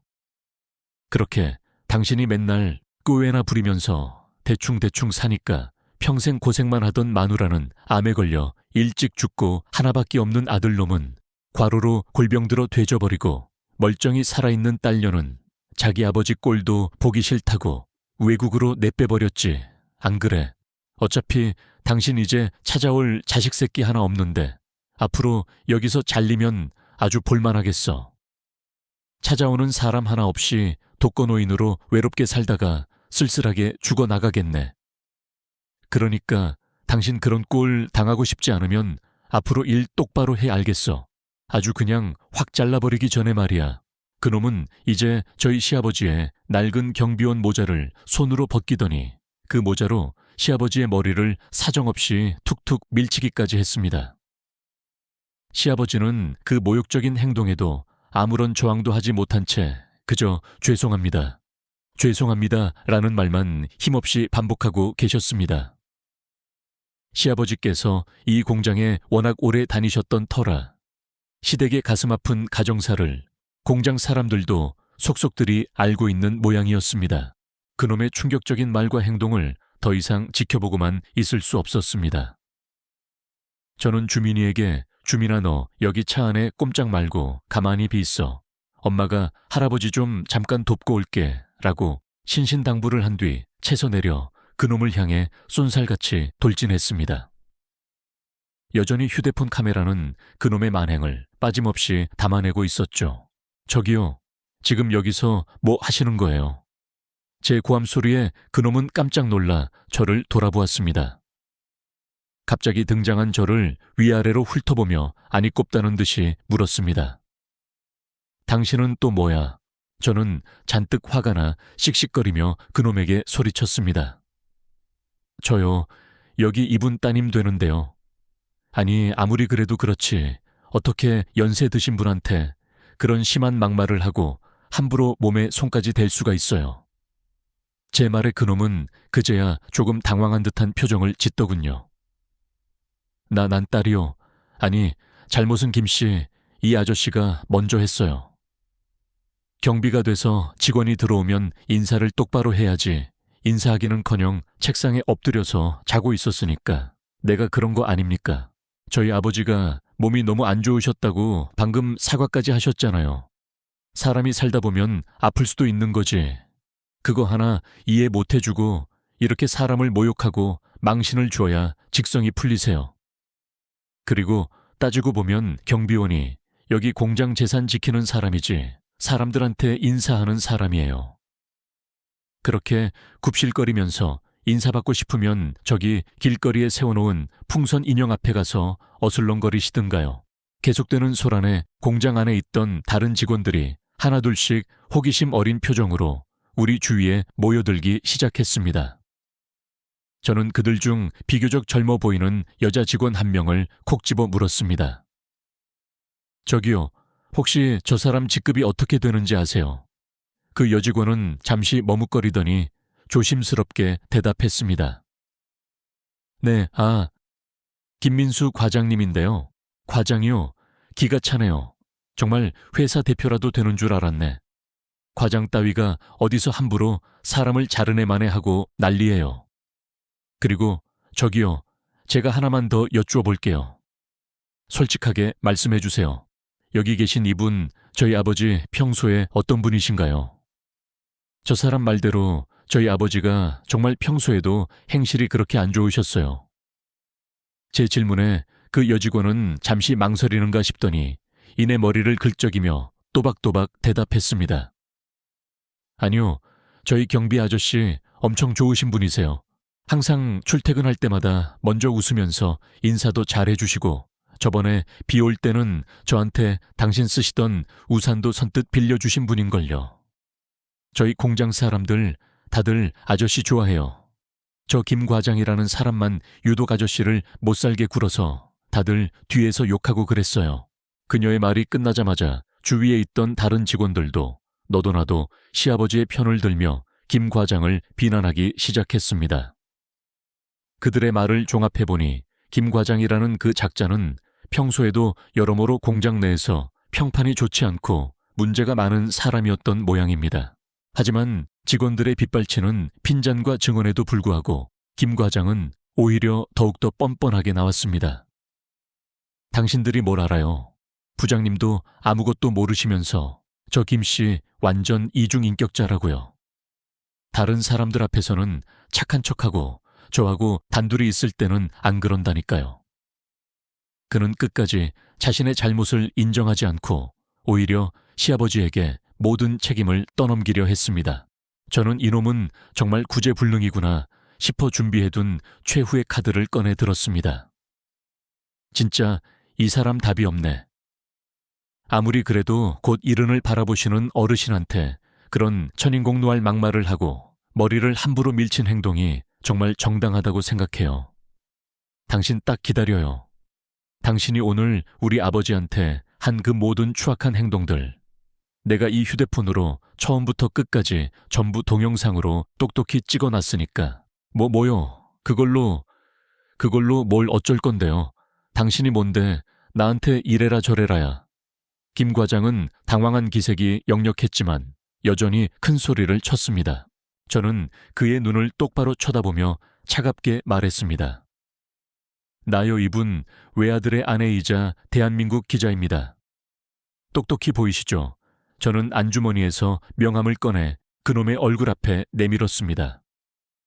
제 명함에 찍힌 5515 사회부 정의 기자라는 글자를 본 그놈은 그제야 일이 보통 심각하게 돌아가는 것이 아님을 깨달았는지 얼굴이 하얗게 질리기 시작했습니다. 내가 당신의 그 더러운 실체 온 세상에 다 고발해 버릴 테니까 각오 단단히 하세요. 이 공장에서 이 공장 직원인 당신이 힘없는 경비원인 우리 아버지께 저지른 그 모든 갑질들. 내가 아주 낱낱이 까발려서 사회적으로 완전히 매장시켜 버릴 거니까 우리 아버지가 자식이 없긴 왜 없어요. 며느리도 엄연한 자식인데 내가 바로 그 자식이지 어디 감히 우리 아버지한테 함부로 그따위 망발을 짓거려요. 당신 오늘 우리 아버지한테 한 그 모든 행동들 내가 반드시 피눈물 흘리면서 후회하게 만들어 줄 겁니다. 요즘 세상이 어떤 세상입니까? 이렇게 인터넷과 SNS가 발달된 시대에 이런 갑질 영상과 기사가 한번 잘못 나가면 회사 이미지에 얼마나 엄청난 타격을 입게 될지는 불보듯 뻔한 일이었습니다. 그리고 일개 과장인 저놈이 그 모든 사태의 주범이라는 사실이 밝혀지면 회사 측에서 그놈을 상대로 손해배상 청구를 하든 아니면 책임을 지고 퇴사를 하든 어떤 식으로든 그 대가를 톡톡히 치르게 될 것이 분명했습니다. 저는 제가 찍은 이 영상을 증거로 어떻게든 저 악마 같은 놈에게 죗값을 치르게 하고 싶었습니다. 시아버지는 걱정스러운 표정으로 저를 바라보셨고 저는 그런 시아버지께 괜찮다고 마음 놓으시라고 눈짓을 보냈습니다. 그리고 저는 주위 직원들에게 물어 곧장 3층에 있다는 대표 이사실로 향했습니다. 아까 시아버지와 통화할 때 오늘 회사 대표도 출근했다는 말을 들었던 것이 기억났기 때문입니다. 저는 조금의 망설임도 없이 대표이사실 문을 벌컥 열어젖혔습니다. 안에서는 중후한 인상의 한 남자가 사물을 보고 있다가 갑작스러운 저의 등장에 깜짝 놀라 고개를 들었습니다. 그러고 보니 낯이 익은 것도 같은 것이 곰곰이 생각해보니 저희 시어머니 장례식 때도 그리고 남편 석중 씨의 장례식 때도 항상 빠짐없이 조문을 와주셨던 바로 그분이었습니다. 안녕하십니까 대표님. 저는 경비실에 근무하시는 김철남 씨의 며느리 되는 사람 정희라고 합니다. 아, 네 그런데 여기는 어쩐 일로? 대표는 바깥의 소란을 전혀 모르는 눈치였습니다. 저는 다짜고짜 대표에게 방금 전 제가 찍은 동영상을 보여주었습니다. 동영상을 보는 내내 대표의 표정은 점점 더 심각하게 굳어졌습니다. 그리고 동영상이 끝났을 때 저는 단호한 목소리로 대표에게 말했습니다. 대표님, 이 회사가 요즘 매출도 많이 늘고 그만큼 공장 규모도 상당히 커졌다고 들었습니다. 그런데 그만한 회사에서 대체 직원 관리를 어떻게 하시는 겁니까? 네, 저 영상 속에 김 과장이라는 사람. 저거 정말 제정신으로 하는 행동이라고 생각하십니까? 어떻게 이제 막 사랑하는 아들을 잃고 슬픔에 잠겨 계신 어르신한테 아버지 때문에 자식이 그렇게 세상을 떠났다는 식의 천인공노할 말을 할 수가 있습니까? 경비원도 엄연히 이 회사, 이 공장의 직원이 아닙니까? 그리고 몸이 안 좋으신데도 불구하고 명절날 아침부터 이렇게 나와서 묵묵히 일하고 계시는 저희 아버지한테 뭐요? 농땡이를 피운다고요? 잘리기 싫으면 똑바로 하라고요. 여기 이 회사는 일개 과장이 사람을 마음대로 자르고 붙이고 하는 그런 회사입니까?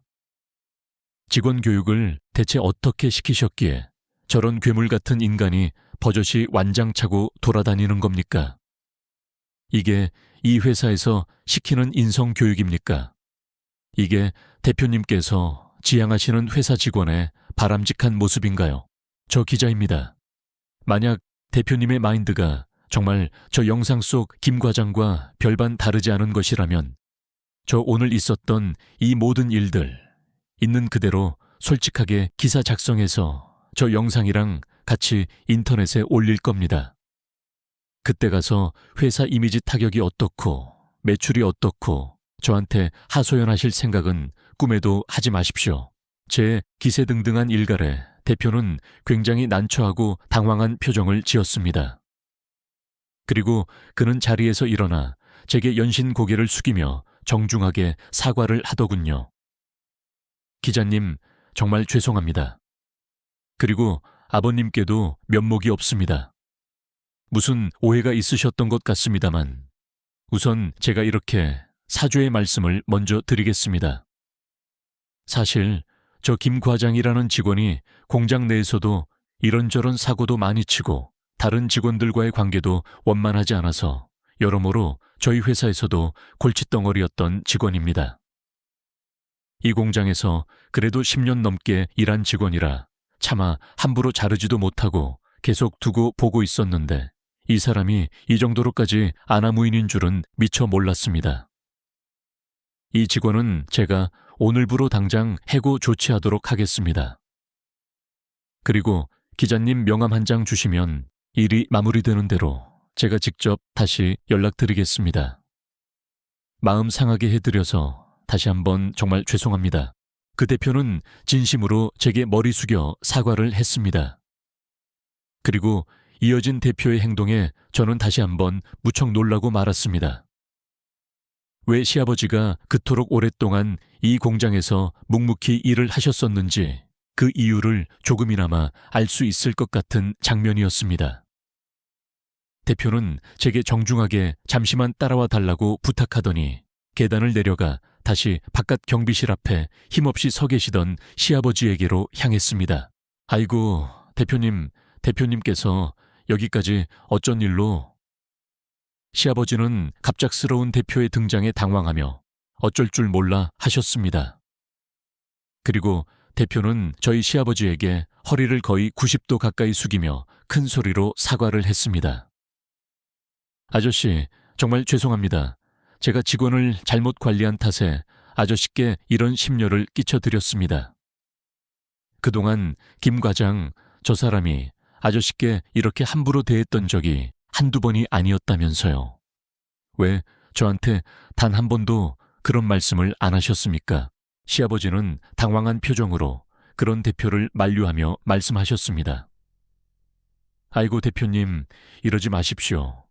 제가 그런 말씀을 드리면 가뜩이나 눈코 뜰 새 없이 바쁘신 대표님만 괜히 더 곤란해지실 것 아닙니까? 그리고 대표님께서 저한테 그동안 얼마나 잘해주셨는데요.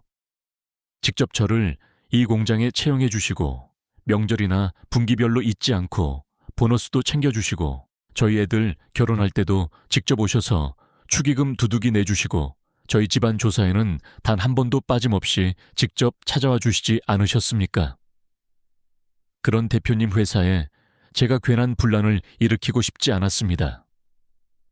시아버지는 그 대표라는 분을 무척이나 신뢰하고 좋아하셨던 모양이었습니다.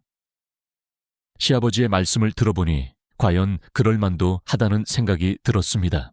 그리고 그런 사려 깊은 시아버지의 말에 대표는 잠시 복잡한 표정을 짓더니 이내 시아버지를 따뜻한 눈빛으로 바라보며 이렇게 말했습니다. 제가 우리 회사를 진정으로 위하는 직원이 바로 누구였는지 여태껏 제대로 알지 못하고 지냈던 것 같습니다. 김 과장은 어차피 평소에도 문제가 많았던 직원이니 제가 오늘부로 바로 해고 처리하도록 하겠습니다. 정말 죄송합니다, 아저씨. 제가 다시 한번 허리 숙여 이렇게 사과드리겠습니다. 제가 대표실로 올라간 후 겁에 질려 계속 바깥에서 안절부절 못하며 제가 나오기만을 기다리고 있던 김 과장은 대표의 그 단호한 말에 기겁을 하며 대표를 불렀습니다.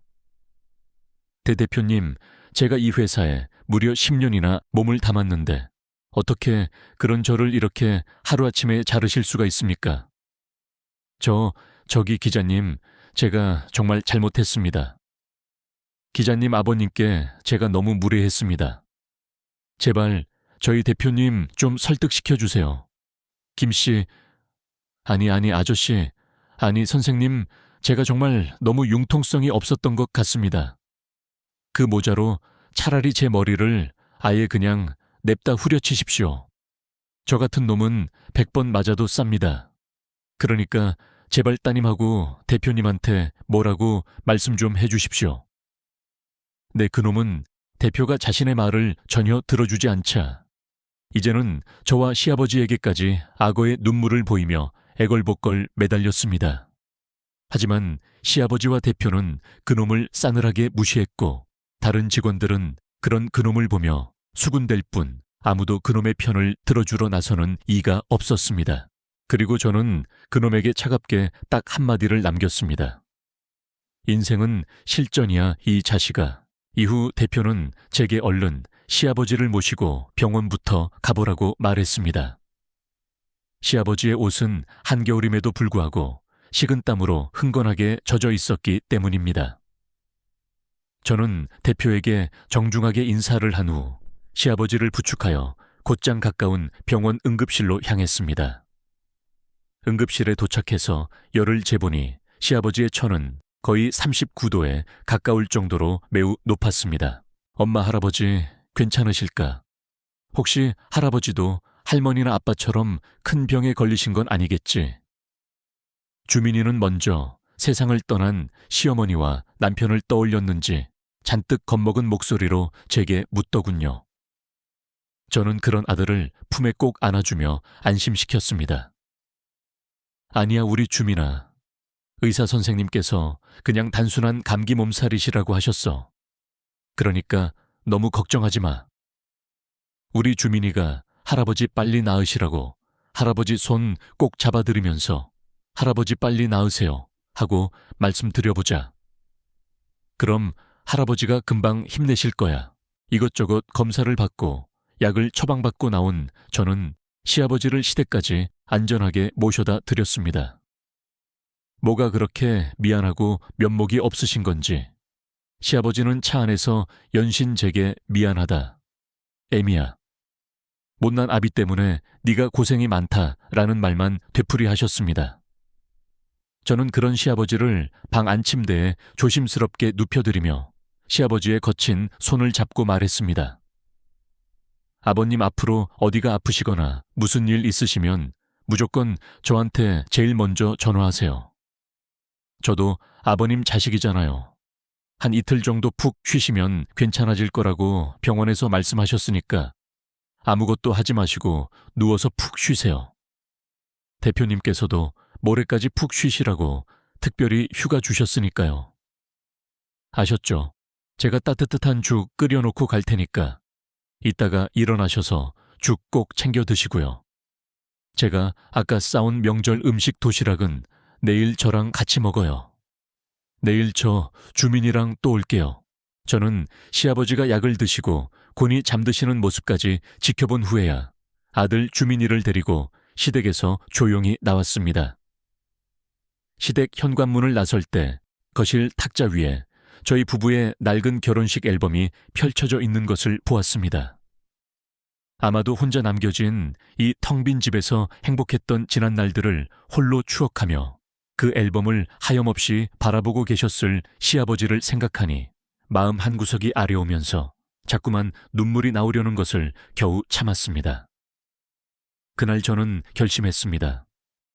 이제부터는 내가 이 세상에 홀로 남겨진 우리 아버님의 든든한 딸이자 버팀목이 되어드리겠다고. 그날 이후 저는 아버님을 더욱더 살뜰히 챙기기 시작했습니다. 며칠 동안은 제가 직접 아버님 댁으로 출퇴근하다시피 하며 식사와 약을 챙겨드렸고 주민이도 제 옆에 꼭 붙어서 할아버지의 말벗이 되어주었습니다.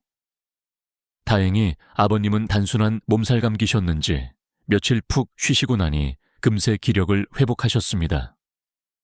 하지만 그날 겪으셨던 충격과 몸 열감은 쉽게 가시지 않는 듯 종종 먼 곳을 바라보며 깊은 한숨을 내쉬기도 하셨습니다.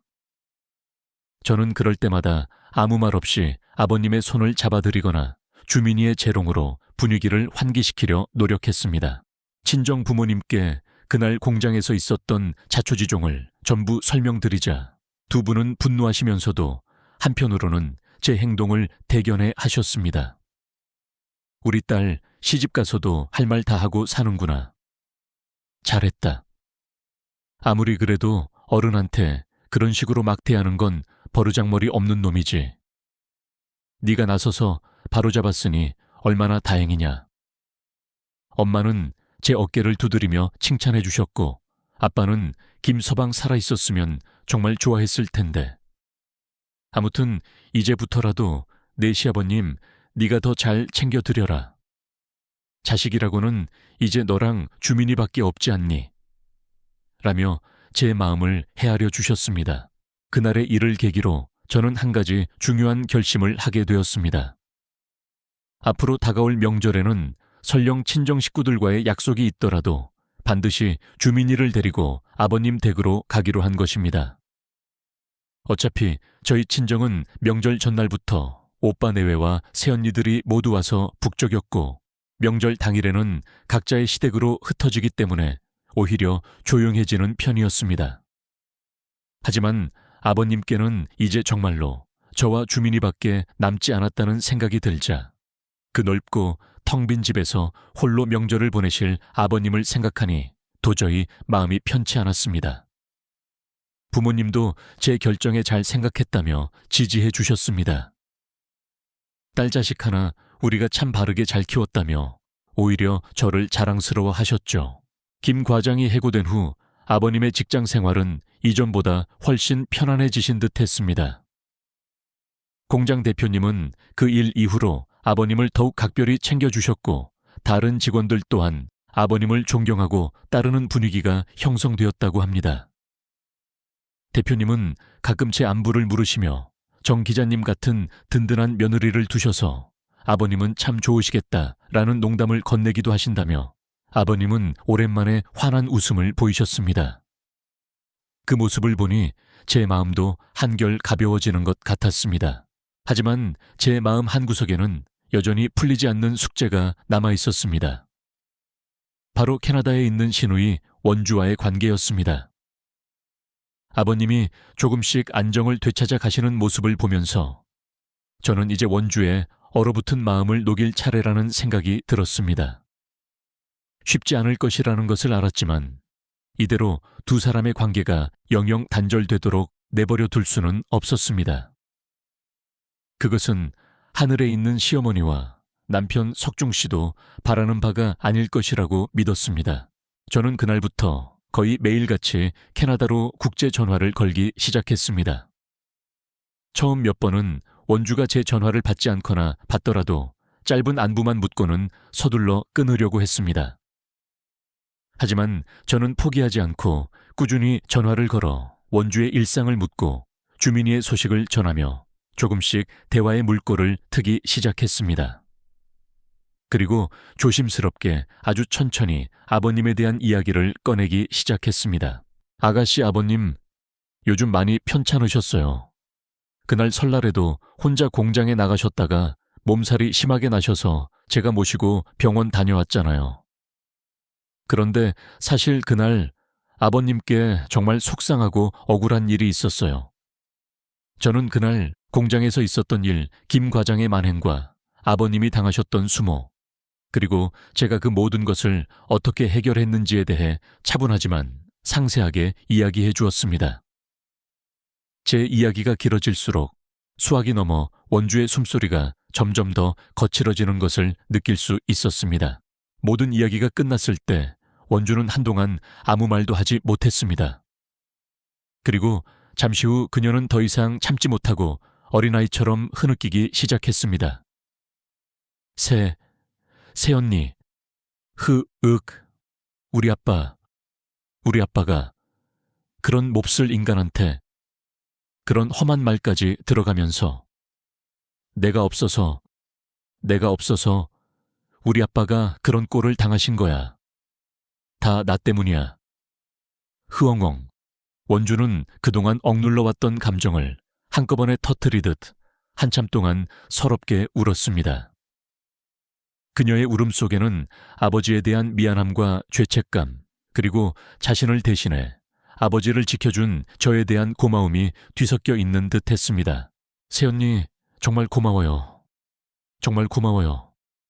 저 대신 우리 아빠 지켜줘서 제가 있었어야 했는데, 제가 아빠 곁에 있었어야 했는데, 저는 그것도 모르고 평생 아빠만 원망하고 미워했어요. 저는 정말 나쁜 딸이에요. 저는 가만히 원주의 울음이 잦아들기를 기다렸다가 부드러운 목소리로 그녀를 위로했습니다. 아가씨, 너무 자책하지 마세요.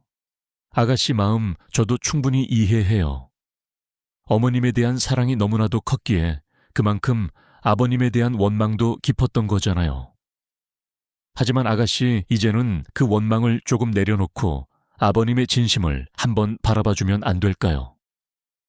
아버님 평생을 아가씨 어머님에 대한 죄책감과 그리움 속에서 살고 계세요. 그리고 지금은 아가씨마저 곁을 떠나버려서 세상에 정말 홀로 남겨진 기분으로 하루하루를 힘겹게 버티고 계신다고요. 사실 아가씨도 잘 아시잖아요. 아버님 정말 좋은 분이라는 거. 아버님이 그렇게 좋은 분이셨으니까 그날 공장 대표님부터 다른 직원들까지 전부 아버님 편을 들어주셨던 거겠죠. 안 그래요, 아가씨? 이제 어머님도 안 계시고 제 남편 석중 씨도 없으니 아무리 저랑 우리 주민이가 있다고 해도 아버님이 지금 이 순간 가장 그리워하고 또 가장 필요로 하는 사람은 바로 아가씨예요. 아가씨가 없는 이 한국 땅에서 아버님 혼자 너무나도 외로워하고 힘들어하고 계세요. 아가씨, 제가 아버님을 무조건 용서하라고 강요하는 건 아니에요. 하지만 이제 그만 지난 일은 지난 일로 덮어두고 딱 한 발자국만, 아주 조금만이라도 아버님께 다가와 주면 안 될까요? 두 분 세상에 둘도 없는 부녀지간이잖아요. 서로에게 상처만 주는 관계는 이제 그만 끝내야죠. 저의 진심 어린 설득은 거의 석 달 동안 이어졌습니다.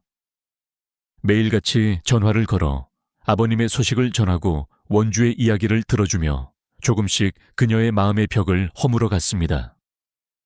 그리고 마침내 제 간절한 노력이 결실을 맺는 순간이 찾아왔습니다. 어느 날 저녁 원주가 떨리는 목소리로 제게 말했습니다. 새언니, 저 이번 추석에 심해부랑 예린이 원주 딸 데리고 한국에 들어가려고 해요. 아빠, 한번 뵙고 싶어요. 그 말을 듣는 순간 저는 너무나도 기뻐서 저도 모르게 환호성을 질렀습니다. 정말요? 아가씨 정말 잘 생각하셨어요. 아버님께서 얼마나 좋아하실지. 원주는 쑥스러운 듯 웃으며 말했습니다.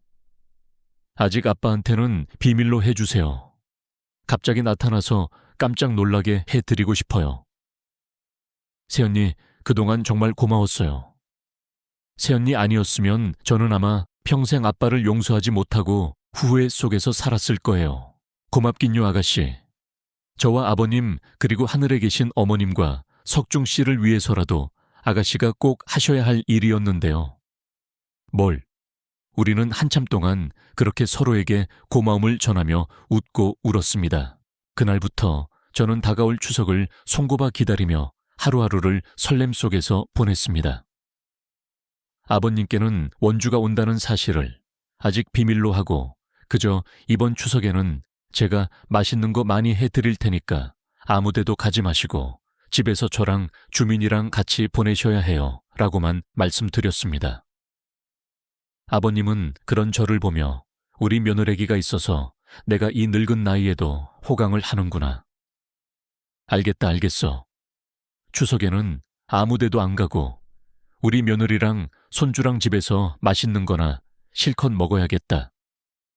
라며 어린아이처럼 좋아하셨습니다. 올해 초등학교에 입학한 우리 아들 주민이는 그런 건 또 어디서 보고 들었는지 추석에 할아버지와 함께 송편을 직접 빚고 싶다며 며칠 전부터 제게 조르기 시작했습니다. 그래서 결국 저는 떡집에 송편을 직접 빚을 수 있는 재료들을 날짜에 맞춰 주문해 놓았습니다. 다른 것도 아니고 할아버지가 좋아서 할아버지랑 이것저것 함께하고 싶어하는 아들의 그 기특한 모습을 보니 문득 생전에 아버지를 유난히 따르고 좋아했던 남편 석중 씨의 모습이 겹쳐 보여 제 코끝이 잠시 시큰해지기도 했습니다. 친정 부모님은 이제 아버님과 스스럼 없이 연락을 주고받으며 가끔 세 분이서 함께 식사를 하시기도 합니다. 어차피 서로 연배도 비슷한데 사돈지간이든 뭐든 이제 다 친구처럼 편하게 지내면 좋지. 해가 갈수록 주변의 친구들이 하나둘씩 자꾸 떠나가는 우리 나이에는 이렇게 마음 맞는 좋은 친구가 새로 생기는 것만큼 귀하고 감사한 일도 없어. 요즘은 내 아빠, 내 시아버지랑 휴대폰으로 같이 장기 두는 게임인가 뭔가를 깔아놓고 밤늦게까지 그거 하느라 시간 가는 줄을 모른다니까. 엄마는 웃으며 말씀하셨습니다. 며느리인 제가 채워드릴 수 없는 아버님의 그 허전한 부분을 저희 친정 부모님께서 따뜻하게 채워주고 계시는 것 같아 참으로 감사하고 마음 한구석이 흐뭇해졌습니다. 이제 제가 시아버지께 마지막으로 해드릴 수 있는 역할은 원주와의 관계 회복을 위한 작은 도움 정도일 것입니다. 그리고 저의 그런 작은 노력들이 분명 하늘에 계신 시어머니와 남편 석중 씨가 가장 기뻐하고 바라는 모습일 거라고 저는 굳게 믿고 있습니다. 저는 앞으로 제 아들 주민이를 남편만큼이나 훌륭하고 바른 사람으로 키워낼 수 있는 자랑스러운 엄마로서의 삶과 세상에 부조리하고 불합리한 일들을 지금처럼 많은 이들에게 용기 있게 알릴 수 있는 정직하고 정의로운 기자로서의 삶을 꿋꿋하게 이어가려고 합니다. 그렇게 저는 제 지난 인생의 아픔과 상처들을 되돌아보고 앞으로 다가올 또 다른 날들을 위한 새로운 다짐과 채찍질을 하기 위해 오늘 이렇게 용기를 내어 제 사연을 보내게 되었습니다. 드디어 손꼽아 기다리던 추석 명절이 다가왔다. 며칠 전부터 나는 주민이와 함께 장을 보고 아버님이 좋아하시는 음식들을 정성껏 준비하며 분주한 시간을 보냈다. 집 안가득 맛있는 냄새가 퍼져나갔고 오랜만에 느껴보는 명절 분위기에 나와 주민이는 물론 아버님도 얼굴에 설렘과 기대감이 가득하신 듯했다. 아버님은 아직 원주가 온다는 사실을 모르셨지만 그저 며느리와 손자가 함께하는 것만으로도 충분히 행복해 보이셨다. 애미야, 올해는 네 덕분에 내가 정말 포식을 하겠구나. 이렇게까지 신경 쓰지 않아도 되는데 네가 고생이 많다. 아버님은 연신 미안함과 고마움을 표현하셨다. 나는 웃으며 대답했다. 아버님 무슨 말씀을요? 제가 좋아서 하는 일인데요. 그리고 올해는 주민이가 할아버지랑 꼭 같이 송편을 빚고 싶다고 해서 특별히 재료도 다 준비해놨어요. 이따가 저녁에는 우리 셋이 다 같이 둘러앉아서 예쁜 송편 한번 만들어봐요. 내 말에 주민이는 신이 나서 폴짝폴짝 뛰었고 아버님도 허허 우리 강아지 하레비랑 송편도 만들고 싶어 알았어. 오늘 하레비가 우리 주민이한테 제일 맛있는 송편 만드는 비법을 가르쳐줘야겠구나. 라며 손주를 흐뭇하게 바라보셨다. 추석 당일 아침 차례를 간소하게 지내고 아침 식사를 마친 후 우리는 거실에 둘러앉아 송편을 빚기 시작했다. 주민이는 고사리 같은 손으로 반죽을 조물락거리며 제법 그럴듯한 모양의 송편을 만들어냈고 아버님은 그런 손주가 기특하고 사랑스러워 어쩔 줄을 몰라 하셨다. 나와 아버님도 오랜만에 동심으로 돌아간 듯 서로의 송편 모양을 칭찬하고 놀리며 웃음꽃을 피웠다. 바로 그때였다. 딩동댕동 현관 초인종 소리가 울렸다. 이 시간에 누가 찾아올 사람이 없는데. 내가 나가볼게요, 아버님. 내가 의아한 표정으로 자리에서 일어나 현관으로 향하려는데 아버님이 먼저 일어서셨다. 아니다, 내가 나가보마. 혹시 경비실에서 무슨 일로 왔는지도 모르니 아버님이 현관문을 여시는 순간 나는 숨을 크게 들이마셨다. 문 밖에는 지난 몇 년 동안 그토록 그리워하고 애타게 기다렸던 얼굴, 바로 시누이 원주와 심해부, 그리고 훌쩍 커버린 조카 예린이가 커다란 선물 꾸러미를 들고 서 있었던 것이다. 아, 아빠? 원주는 아버지를 보자마자 눈시울이 붉어지더니 더 이상 아무 말도 잊지 못하고 그저 고개만 숙였다. 시아버님 역시 예상치 못한 딸의 등장에 너무나도 놀란 나머지 한동안 아무 말씀도 못하시고 그 자리에 못 박힌 듯 서 계셨다. 두 사람 사이에는 어색하지만 무겁고도 간절한 침묵이 흘렀다. 가장 먼저 침묵을 깬 것은 어린 조카 예린이었다. 할아버지, 저 예린이에요. 할아버지 보고 싶었어요. 예린이는 아빠 손을 놓고 달려와 아버님의 다리에 와락 매달렸다. 그제야 정신을 차리신 듯 아버님은 떨리는 손으로 외손녀의 머리를 쓰다듬으셨다. 오냐, 우리 예린이, 아이고, 이렇게 많이 컸구나. 하레비도, 우리 예린이 정말 많이 보고 싶었다. 아버님의 목소리는 심하게 떨리고 있었고 눈개는 어느새 뜨거운 눈물이 가득 고여 있었다. 원주는 여전히 고개를 숙인 채 아무 말도 하지 못했지만 그녀의 어깨는 가늘게 떨리고 있었다. 심해부가 멋쩍은 웃음을 지으며 아버님께 인사를 건넸다. 아버님 그동안 잘 지내셨어요. 저희가 너무 갑작스럽게 찾아뵈었죠. 원주가 아버님 깜짝 놀라게 해드리고 싶다고 해서요. 나는 조용히 다가가 아버님의 팔을 부축하며 말했다. 아버님 원주 아가씨랑 심해부, 그리고 우리 예린이까지 왔는데 언제까지 이렇게 문 앞에 서 계실 거예요. 얼른 들어오시라고 하세요. 내 말에 아버님은 그제야 정신을 차리신 듯 황급히 원준의 가족을 집 안으로 맞이하셨다. 거실에 마주 앉았지만 한동안은 어색한 침묵만이 감돌았다. 원주는 차마 아버지의 얼굴을 제대로 쳐다보지 못했고 아버님 역시 딸에게 어떤 말을 먼저 건네야 할지 몰라 망설이시는 듯했다. 그때 우리 아들 주민이가 구세주처럼 나섰다. 와, 고모다. 고모 예린이도 왔네. 할아버지, 고모랑 예린이랑 같이 송편 만들어요. 내가 고모랑 예린이한테 송편 만드는 거 가르쳐 줄게요. 주민이는 해맑게 웃으며 원주와 예린이의 손을 잡아 끌었다. 아이들의 순수함 덕분이었을까 거실에 무겁던 공기가 조금씩 부드러워지기 시작했다. 우리는 다시 거실 바닥에 둘러앉아 송편을 빚기 시작했다. 원주는 여전히 말이 없었지만 주민이와 예린이가 제잘거리는 소리를 들으며 간간히 희미한 미소를 지어 보였다.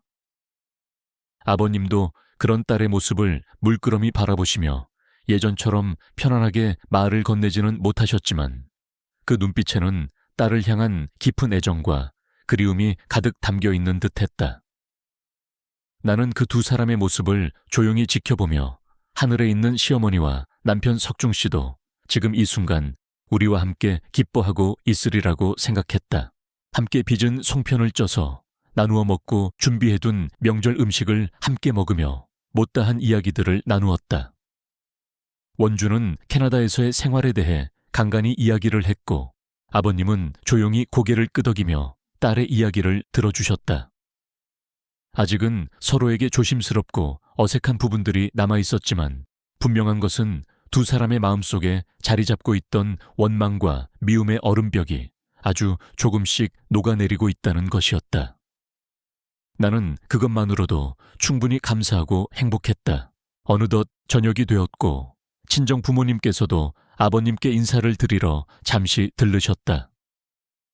네 분 어른들은 마치 오랫동안 알고 지낸 친구처럼 스스럼 없이 이야기를 나누셨고 거실에는 오랜만에 따뜻하고 정겨운 웃음소리가 가득 찼다. 아버님은 그날 몇 년 만에 가장 편안하고 행복한 표정을 지어 보이셨다.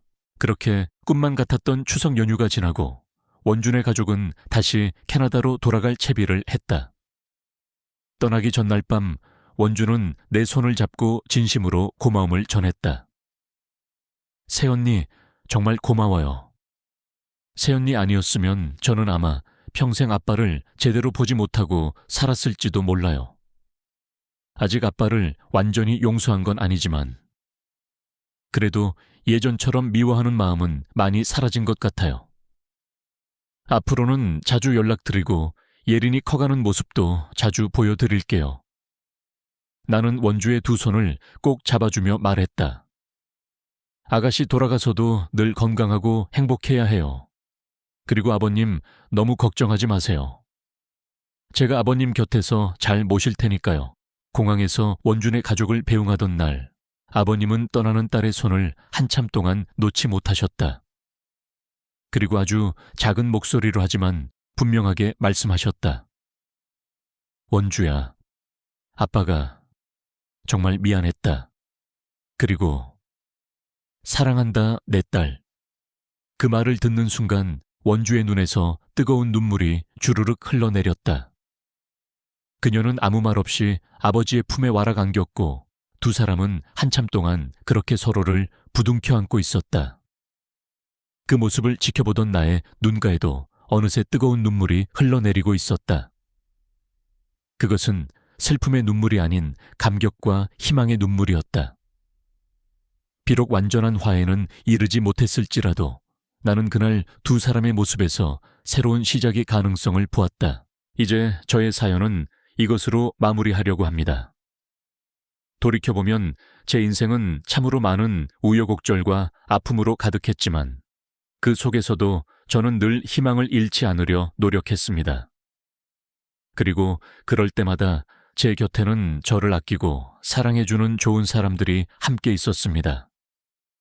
하늘에 계신 시어머니와 남편 석중 씨, 그리고 지금은 저의 든든한 버팀목이 되어주시는 시아버님과 친정 부모님 멀리 있지만 마음만은 늘 함께하는 시누이, 원주와 심해부, 그리고 제 삶의 가장 큰 이유이자 기쁨인 아들 주민이까지. 이 모든 분들이 있었기에 지금의 제가 존재할 수 있었다고 생각합니다. 저는 앞으로도 제 아들 주민이를 남편 석중 씨만큼이나 훌륭하고 바른 사람으로 키워낼 수 있는 자랑스러운 엄마로서의 삶을 살아갈 것입니다. 그리고 동시에 세상의 부조리하고 불합리한 일들을 지금처럼 많은 이들에게 용기 있게 알리고 약자들의 목소리에 귀 기울일 줄 아는 정직하고 정의로운 기자로서의 삶 또한 꿋꿋하게 이어가려고 합니다. 그렇게 저는 제 지난 인생의 아픔과 상처들을 발판 삼아 더욱더 성숙하고 단단한 사람으로 성장해 나갈 것입니다. 이 글을 읽고 계시는 모든 분들께 마지막으로 꼭 드리고 싶은 말씀이 있습니다. 우리의 삶은 유한하고 가족과 함께할 수 있는 시간 또한 영원하지 않습니다. 그렇기에 지금 이 순간 여러분 곁에 있는 소중한 가족들에게 최선을 다해 사랑을 표현하고 후회 없는 시간들을 만들어 가시기를 간절히 바랍니다. 사소한 오해와 갈등이 있더라도 서로 이해하고 용서하며 그 누구보다 서로를 아끼고 사랑하는 가족이 되시기를 응원하겠습니다. 얼마 남지 않은 올해 그리고 다가오는 새해에도 여러분 모두의 가정에 건강과 행복 그리고 웃음소리가 가득하시기를 진심으로 기원합니다. 제 길고도 부족한 이야기 끝까지 들어주셔서 정말 감사합니다.